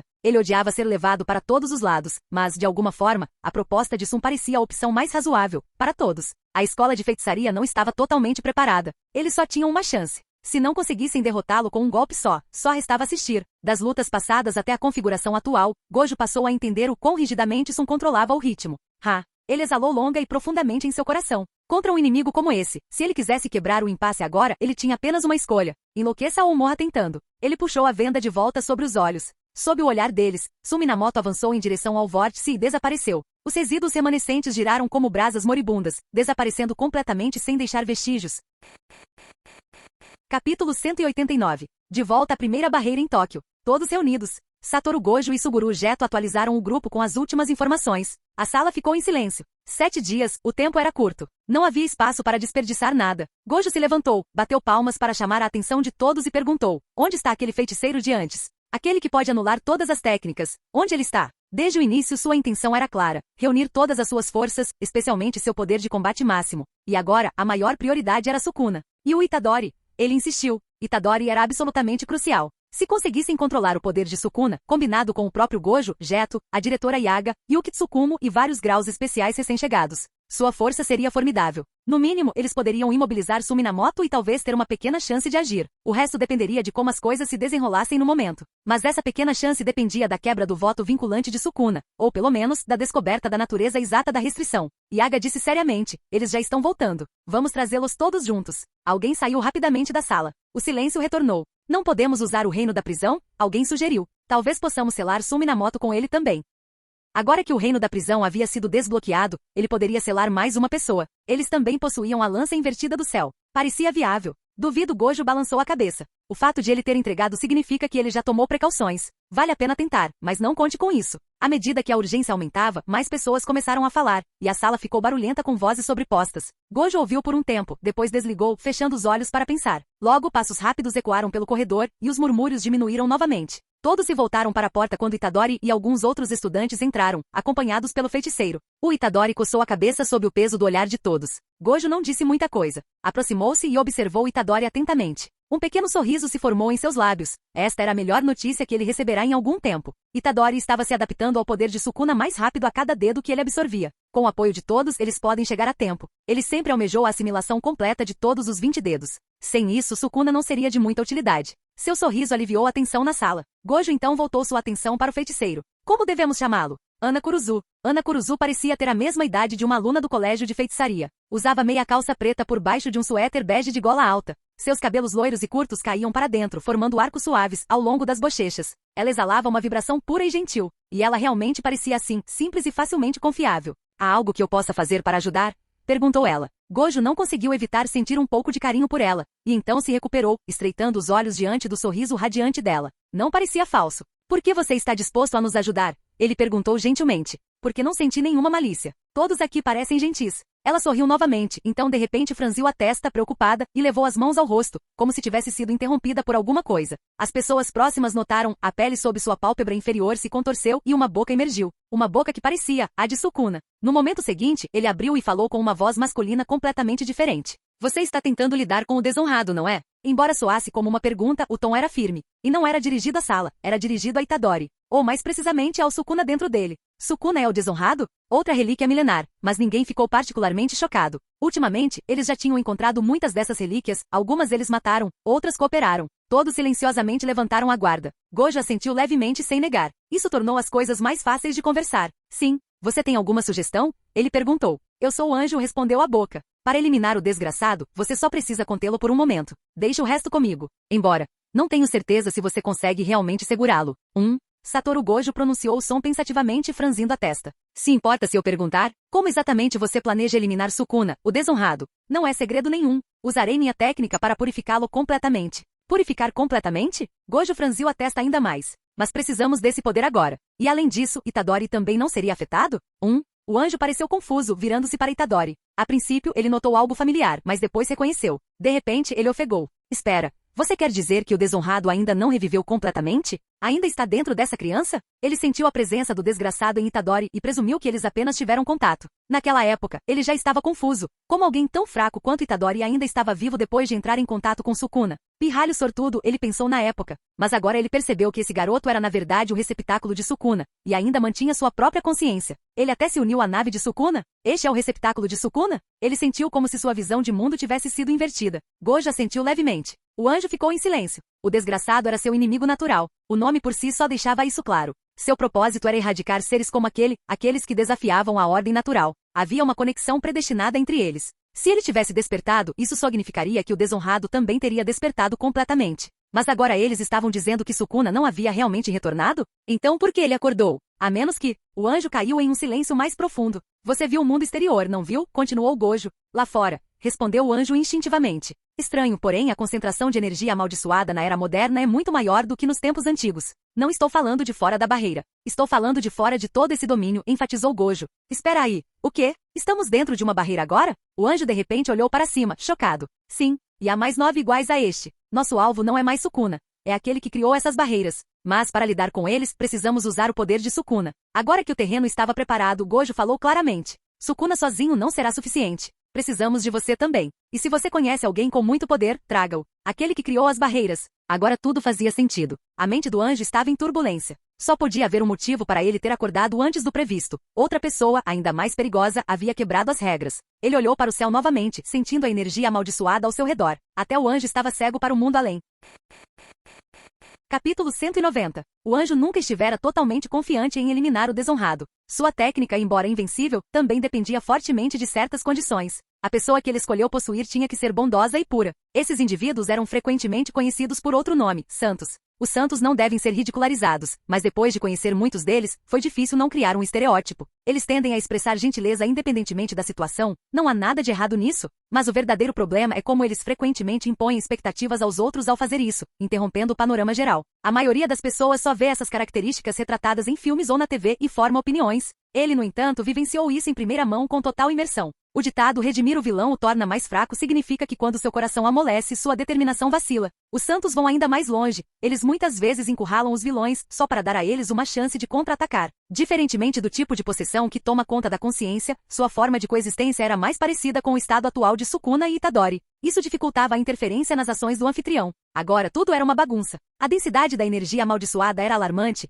e ainda havia mais 9 como esta. Esse desjuntor realmente era algo especial. Pensando bem, percebeu que tinha acordado tarde demais. A situação estava longe de ser animadora. O que você planeja fazer? Ele perguntou com a voz seca. Satoru Gojo expôs o plano. Depois de ouvir isso, o anjo tomou uma decisão. Seu inimigo sempre conhece você melhor, e ele entendia Sukuna bem. Absorver o poder de Sukuna era um risco enorme, mas era possível. Havia apenas alguns aspectos negligenciados. Sukuna não era do tipo que se deixava absorver facilmente. Ele também não entendia Itadori como um indivíduo único. Ainda assim, ambos os lados concordaram com o primeiro passo, deixar Sukuna assumir a forma física novamente. Afinal, objetos amaldiçoados de grau especial eram indestrutíveis. Para realmente destruí-lo, eles tiveram que mudar sua natureza, o que significava que tudo tinha que voltar à sua técnica. Ele estava preparado para usar sua técnica para purificar Itadori, que havia se fundido com Sukuna. O anjo estava prestes a falar quando de repente congelou, virando-se para olhar para Itadori. Mesmo nesse estado, Sukuna ainda deve ser capaz de observar o mundo exterior. Não fazia ideia do porquê Sukuna ainda não tinha aparecido, mas era melhor mantê-lo fora de quaisquer discussões futuras. Caso contrário, eles estariam tramando bem na frente dele. Ele lançou um olhar para Satoru Gojo para transmitir a mensagem. Satoru entendeu e se virou para Yaga. Sensei, comecem os preparativos. Eu cuido do Itadori. Jeto, reúna o máximo de força de grau especial possível de fora. Entendi. Com as ordens dadas, todos se puseram a trabalhar. Os alunos, incluindo Itadori, receberam tarefas e deixaram o acampamento temporário. Dentro do domínio mental, ossos gigantes semelhantes a costelas estendiam-se para o alto, e sangue vermelho escuro se espalhava pelo chão. Os crânios de inúmeras criaturas grotescas formavam uma montanha, com um trono empoleirado em seu topo. Sukuna estava sentado desleixadamente no trono, apoiando o queixo em uma das mãos. Na base da montanha, a sombra de um homem permanecia silenciosa. Sukuna olhou preguiçosamente em sua direção. Já está morto? Kenjaku. Ele inclinou a cabeça levemente, apoiando-a novamente na palma da mão. Não fique chateado comigo, disse Kenjaku enquanto se sentava casualmente em um crânio mais achatado, com um tom leve e despreocupado. Fiz tudo o que prometi. Tic. Então, em que forma você está agora, falando comigo desse jeito? Voto vinculante, certo? Você acha que eu não percebi seus truques? A única razão pela qual você está aqui é porque eu deixei. Entendo, entendi, Kenjaku dispensou-o com um gesto. Não vou interferir. Só me deixe ficar por aqui um pouco, não vai demorar muito. Kenjaku já estava morto. O que estava ali era uma contingência que ele havia deixado para trás através do voto de ligação que fizera com Sukuna 1000 anos atrás. Este era apenas um fragmento de sua consciência, trazido à forma através do voto. Como ele disse, não conseguia afetar nada. Era como um resquício remanescente e em breve, naturalmente, desapareceria. Não posso fazer nada agora, ele disse com um sorriso, abrindo as mãos como se quisesse mostrar que não tinha intenção de fazer mal. Mesmo tendo sido morto por Suminamoto, Kenjaku não guardava rancor. Na verdade, ele pretendia ajudar. Contanto que ele conseguisse prender Sukuna aqui no domínio mental, só por um momento, isso seria suficiente. Zombou Sukuna. Esse truque secreto funcionava para ambos os lados. Ele também era um veterano dos votos vinculativos e sabia que Kenjaku estava em seus últimos momentos, mal conseguindo se manter à tona. Mas ele também conhecia Kenjaku bem. O homem arriscaria tudo por diversão. Era realmente apenas divertido aparecer em seu domínio mental? Tinha que haver mais. Sukuna o ignorou e voltou seu foco para o mundo exterior. Itadori ainda estava com seus amiguinhos, e Megumi Fushiguro permanecia por perto. Ele ansiava pelo que estava por vir, seu olhar demorando-se brevemente em Megumi antes de fechar os olhos e começar a meditar. Tomando banho? Satoru Gojo levantou uma sobrancelha, surpreso. O chamado banho era um ritual usado por famílias de feiticeiros para transformar artefatos de família em ferramentas amaldiçoadas, protegendo-os de serem profanados. O ritual em si não era particularmente complexo. Envolvia a criação de uma solução infundida com energia amaldiçoada por vários meios e a submersão do objeto nela por 10 meses e 10 dias. O desafio estava em obter a solução de energia amaldiçoada. E de onde vem a energia amaldiçoada? Naturalmente das emoções negativas. Quem abriga a maior negatividade? Humanos. É por isso que esse ritual certa vez desencadeou uma catástrofe tão terrível que acabou sendo banido. Sim, respondeu o anjo calmamente. O banho era originalmente um rito para limpar a sujeira e purificar o eu. Mas quando caiu nas mãos daqueles com motivações impuras, o processo se tornou distorcido. Posso criar uma solução de purificação. Itadori só precisa ficar de molho nela por um tempo. De molho. Para que exatamente? Para me aproximar de Deus, declarou o anjo claramente. Para purificar e sublimar a alma de Sukuna, refinando-a até seu poder mais fundamental. Isso está alinhado com nosso objetivo, respondeu Gojo. Há algo que precisamos preparar? Ele perguntou. O anjo olhou para o teto estrelado e deu um sorriso autodepreciativo. O ritual costumava ser incrivelmente exigente, preparações elaboradas e inúmeras condições. Mas agora é o oposto. A concentração de energia amaldiçoada é tão alta que preparar a solução está mais fácil do que nunca. Só me encontre um lugar adequado. Em 2 dias, traga Itadori até mim. Ele se virou para Gojo. Ah, e quantos pedaços de Sukuna ainda estão por aí? Ele perguntou. Peças, Gojo interrompeu. Restam 10. Deus todos para mim. Uma vez purificados, consumi-los acelerará a digestão e diminuirá os riscos. Entendido, Gojo assentiu. 2 dias depois, tudo estava pronto. Todos os 5 dedos perdidos foram recuperados. Gojo levou Itadori até uma casa de banhos, o local do ritual. Ao entrarem, as piscinas que viram estavam todas vazias, exceto uma. No canto estava Ana Kuruzu, ao lado da única piscina cheia de líquido. A superfície da água brilhava, não pela luz refletida, mas pelo seu próprio brilho. Disse uma voz masculina. O anjo gesticulou em direção a Itadori. Itadori olhou para Gojo. Vá em frente, está tudo bem. Estou bem aqui, Gojo o tranquilizou com um sorriso. Eu só estava pensando, preciso tirar minhas roupas. Ah, cala a boca. Gojo o chutou direto para dentro da piscina. Ó luz. Ana Kuruzu abaixou a cabeça, mãos cruzadas diante da boca e expressão solene. Ó luz que tudo purifica, apaga o pecado, a culpa e a tristeza. Guie essa pessoa adiante. Um chifre sagrado materializou-se no ar. Ana estendeu as mãos, e o chifre caiu suavemente em suas mãos. Ela o levou aos lábios e soprou. Um pilar de luz ofuscante desceu do céu, atravessando paredes e barreiras, despejando-se diretamente na piscina. Jogue o resto, disse o anjo, cansado. Gojo tirou os 7 dedos restantes, desfez o selo que os prendia com seus cabelos e os jogou lá dentro. Ambos observavam a água atentamente. Enquanto isso, Itadori flutuava pacificamente, tão relaxado quanto um bebê no útero. Sukuna, que normalmente se fazia presente dentro de si, tentou falar antes quando o anjo apareceu, mas Itadori o ignorou. Agora, no momento em que entrou na água, foi como se a garganta de Sukuna tivesse sido agarrada. Ele ficou completamente em silêncio. Apesar de gritar várias vezes, não houve resposta. Percebendo isso, Itadori finalmente se sentiu à vontade. Capítulo 191.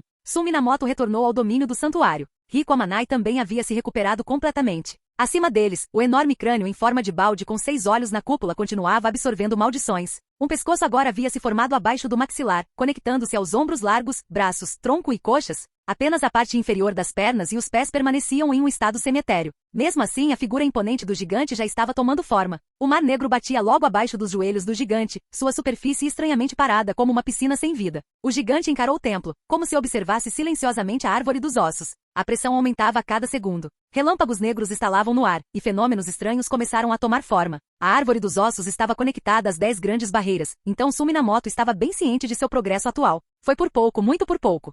Dia 6. Todos os preparativos que a escola de feitiçaria poderia ou deveria ter feito já estavam completos. Além da escola de feitiçaria de Tóquio, todos os funcionários e alunos de Kyoto também chegaram, liderados por Yoshinobu Gakuganji, Yuki Tsukumo e Utaimi Yori. Rostos familiares, todos eles. Do outro lado havia uma reunião de feiticeiros antigos, ao lado de algumas estrelas em ascensão entre os feiticeiros modernos. Sem as barreiras do campo espiritual, o mundo do Jujutsu realmente teria estagnado. As mesmas pessoas teriam permanecido por lá durante a última década ou mais. Mas as coisas eram diferentes agora. Eles haviam conseguido repelir os antigos feiticeiros. Caso contrário, esses tipos indisciplinados não ficariam parados. Vários graus especiais estavam na vanguarda. Como de costume, eles formariam a força principal. Os outros tinham a tarefa de lidar com os seguidores de Minamoto, como os feiticeiros dos 7 pecados. Satoru Gojo olhou para Itadori. 2 dias antes, Itadori havia se submetido com sucesso ao banho, suprimindo a energia demoníaca de Sukuna. Ele estava em muito melhor forma agora. Gojo havia testado suas habilidades. Estatisticamente, ele era praticamente um clone de Sukuna. Após apenas 2 dias de adaptação, ele já estava pronto para o combate. Depois de algumas lutas, Gojo ficou mais confiante. O tipo que só fica mais forte quanto mais luta. Ele examinou os arredores novamente. Além disso, Megumi Fushiguro também era uma carta na manga. Junto com o reino da prisão, eles poderiam ajudar a restringir a situação, se necessário. Palmas, palmas. Gojo bateu palmas. A multidão se acalmou rapidamente. Tudo bem, prepare-se para... Antes que ele pudesse terminar, um som sutil, porém agudo, de estalo ecoou da barreira próxima. Rachadura! Rachadura! O som se intensificou e então surgiram fraturas. No instante seguinte, a barreira se estilhaçou como vidro. Eles já haviam realocado sua base para fora da barreira, não muito longe, mas o suficiente. Ao vê-la ruir sozinha, todos ficaram instantaneamente em alerta.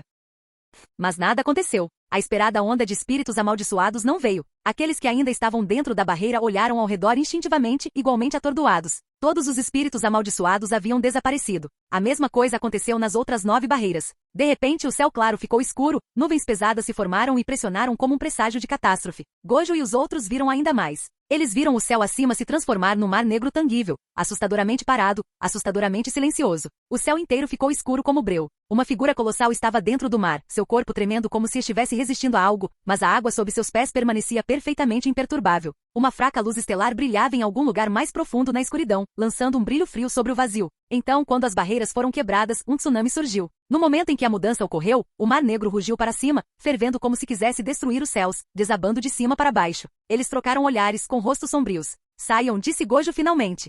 Destruir é sempre mais fácil do que preservar. Para perturbar completamente um equilíbrio, o método é simples. Adicione peso a ambos os lados até que atinjam seus limites absolutos, e então, em um instante, apague um lado. O peso restante penderá à balança por si só. Uma balança finamente calibrada, uma vez quebrada, pode nunca mais recuperar a precisão que teve por 1000 anos. Suminamoto pisou nele novamente, transformando-o em pó. O que antes era possível tornou-se inevitável. No momento em que a barreira se rompeu, o gigante no Mar Negro completou sua forma. Suminamoto levantou-se do trono e olhou para Riko Amanai. Riko entendeu imediatamente. Ela lançou um último olhar para ele antes de se virar e sair do domínio do santuário. Lá fora, um grupo de feiticeiros aguardava. À frente estava Zenin Masaki, e ao lado dela, uma garotinha Kaku Zenin, filha de Noriyuki Zenin. Riko não lhes lançou um olhar sequer. Atravessou a multidão que instintivamente se abriu para deixá-la passar. Os outros trocaram olhares entre Riko e Masaki. Continue, disse Masaki Zenin com um sorriso brilhante. Ela pegou a mão da menina. A criança olhou para cima, reconhecendo a comemoração forçada entre os dentes cerrados. Logo, a escola de feitiçaria estava vazia. Suminamoto deu um passo em direção à árvore de ossos, colocando a mão em seu tronco. Sua superfície lisa começou a se liquefazer, fluindo ordenadamente para sua palma. Quando o fluxo final se fundiu, Sun de repente cerrou o punho, agarrando firmemente as 9 correntes presas ao crânio do gigante. Ele não se moveu mais ainda. Não agora. O gigante ainda abrigava a alma de Tengen, e restava uma clara separação do Mar Negro. Isso não seria possível. Todas as maldições naturalmente incluíam o Mar Negro, um acúmulo que remontava à origem da humanidade. As maldições seladas nas 10 grandes barreiras eram muitas, mas apenas uma cartilha. Comparadas ao Mar Negro, eram vagalumes perto da lua. O mecanismo de equilíbrio ainda não havia agido. As correntes nas mãos de Sun brilhavam em um vermelho profundo, gotas de sangue caindo no mar, dissolvendo-se instantaneamente nas profundezas negras. O gigante tremeu com mais violência. Parecia que o Mar Negro estava reagindo, mas, na verdade, era ele quem estava iniciando a onda. Os músculos dos braços de Sun incharam enquanto ele segurava o gigante. Ele sentia uma vontade avassaladora devorando Tengen, corroendo o gigante por dentro. O Mar Negro subia em ondas, sua escuridão se espalhando pelo corpo do gigante, tornando-o cada vez mais tangível. A resistência de Tengen tornou-se mais desesperada. Os músculos dos braços de Sun explodiram com força, inchando até proporções monstruosas enquanto ele prendia Tengen no lugar. Agora ele estava exercendo poder total. Com a pressão combinada dele e do mecanismo de equilíbrio, Tengen rapidamente começou a entrar em colapso, sua alma se desfez completamente.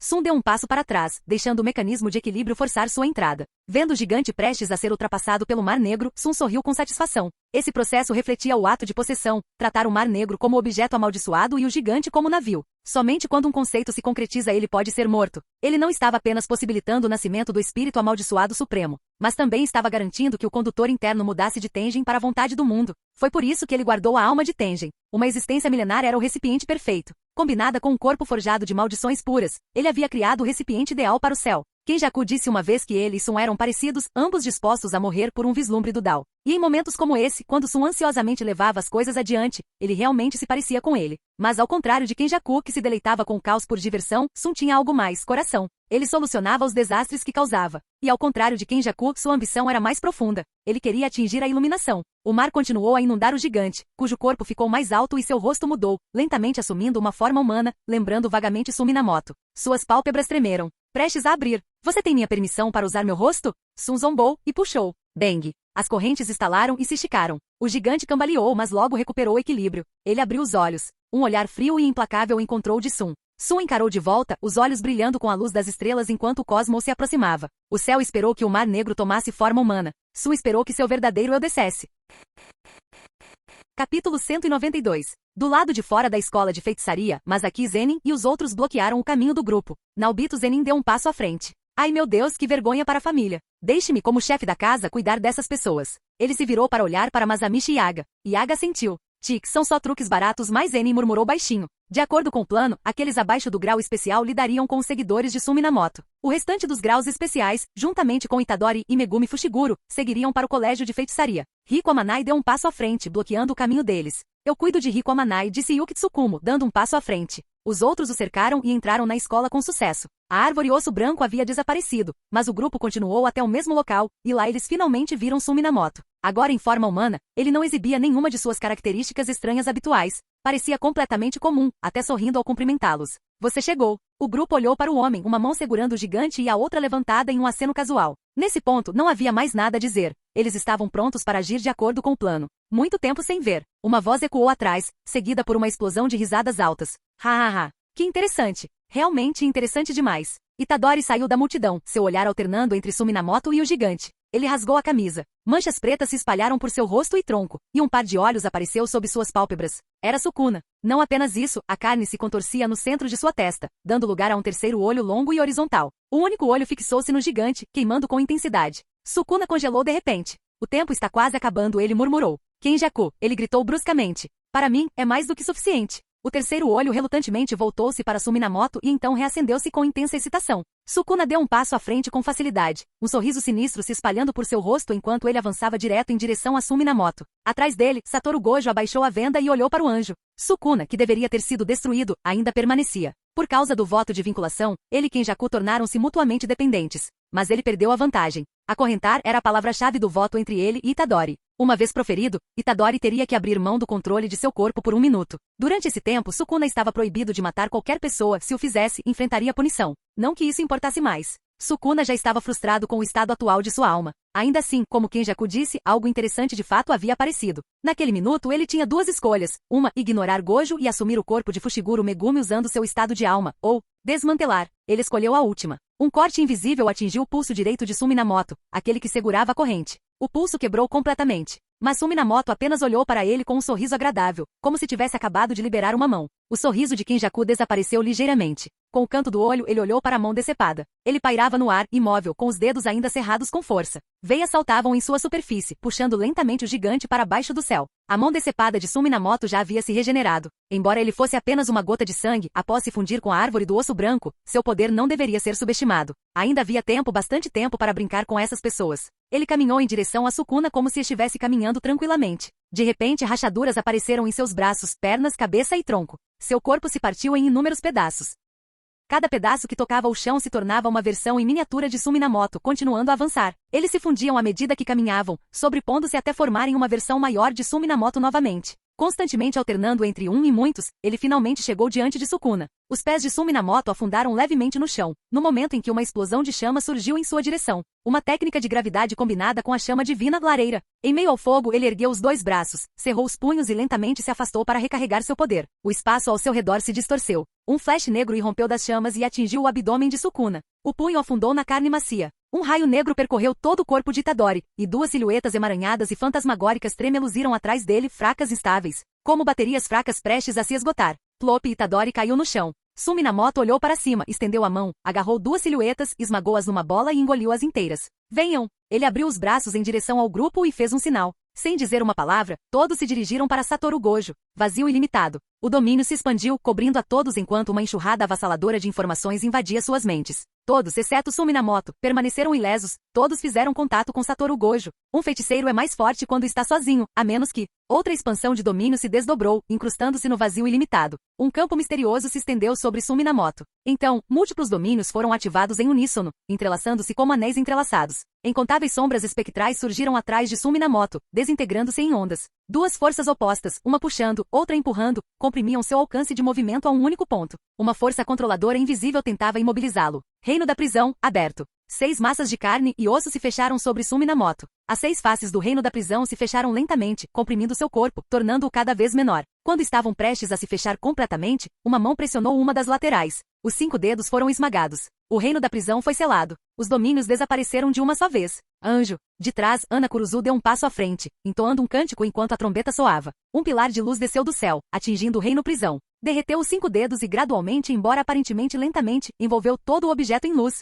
No momento em que a luz o envolveu completamente, a multidão viu um braço atravessar o 6º lado, 6 olhos nele, todos sangrando. Eles cercaram o pilar, olhando fixamente para ele, mesmo sem conseguir ver o que havia lá dentro. O tempo parecia dolorosamente lento. Depois do que pareceu uma eternidade, um braço emergiu lentamente da luz, estendendo-se à frente deles. Todos ficaram paralisados com emoções misturadas. Então o pilar de luz se expandiu novamente, tentando puxar o braço de volta. Eles se voltaram para o anjo. Ele balançou a cabeça. No topo do pilar, onde este encontrava o céu, surgiu um enorme portão celestial. 18 degraus levavam do portão ao pilar. Inúmeros anjos sombrios desceram para a luz. O brilho tornou-se cada vez mais sagrado. Enquanto tentava recuperar o braço, as pontas dos dedos começaram a se desfazer em cinzas. Momentos depois, a luz interna se apagou completamente. Mas o pilar não desapareceu, estendeu-se em direção ao outro pulso. Aquela mão ainda arrastava o gigante. Quando a luz a tocou, um dos pés do gigante foi puxado para a escada. O portão celestial fechou-se lentamente. O pilar de luz recuou. Os 18 degraus permaneceram, mas 9 correntes foram pregadas firmemente no chão. O mar negro havia desaparecido.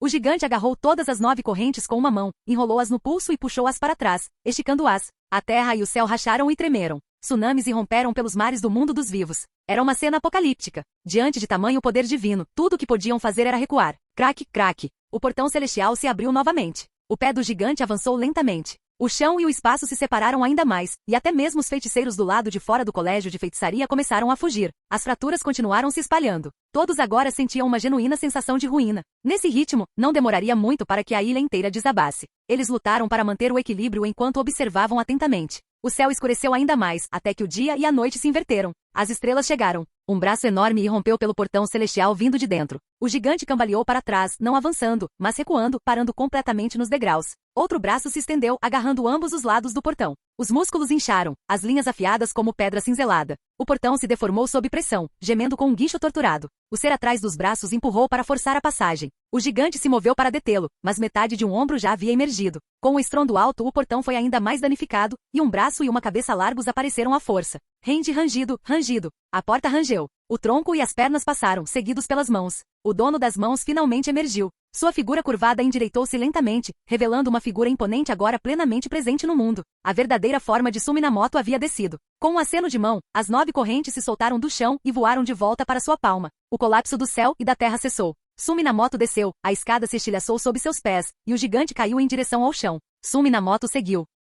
O impacto massivo dividiu a terra, destruiu montanhas e fez a água do mar avançar para o interior, chegando até os joelhos dos gigantes. Dentro de Suminamoto, inúmeras vozes começaram a cantar, ecoando como hinos em um grande salão, seus sons se espalhando em um vasto e poderoso coro. Eles falaram de bênçãos, alegria, louvor. O gigante, em contraste, não irradiava nada além de negatividade, opressão e pavor. As 9 correntes se estenderam, envolvendo o pescoço, os membros e o tronco do gigante, e depois perfuraram seu peito e abdômen repetidamente. Suminamoto prendeu as outras pontas à luz das estrelas, conectando-as ao halo estelar atrás de sua cabeça. A resistência do gigante foi ficando cada vez mais fraca. Um mecanismo de equilíbrio? Suminamoto olhou ao redor e depois para o céu. Removeu o halo estelar e o arremessou na cabeça do gigante. Um raio de luz cinza o atravessou. Vagamente, era possível ver um mar escuro se fundindo com um mar azul. Rachaduras na terra e no céu já haviam se espalhado por metade do mundo e continuavam a desmoronar, embora agora mais lentamente. O halo estelar ascendeu, elevando-se além dos céus. Começou a se expandir, fechando as fendas no espaço. Ainda não vai sair? Acho que vou entrar então. Enquanto falava, seu corpo começou a se desintegrar.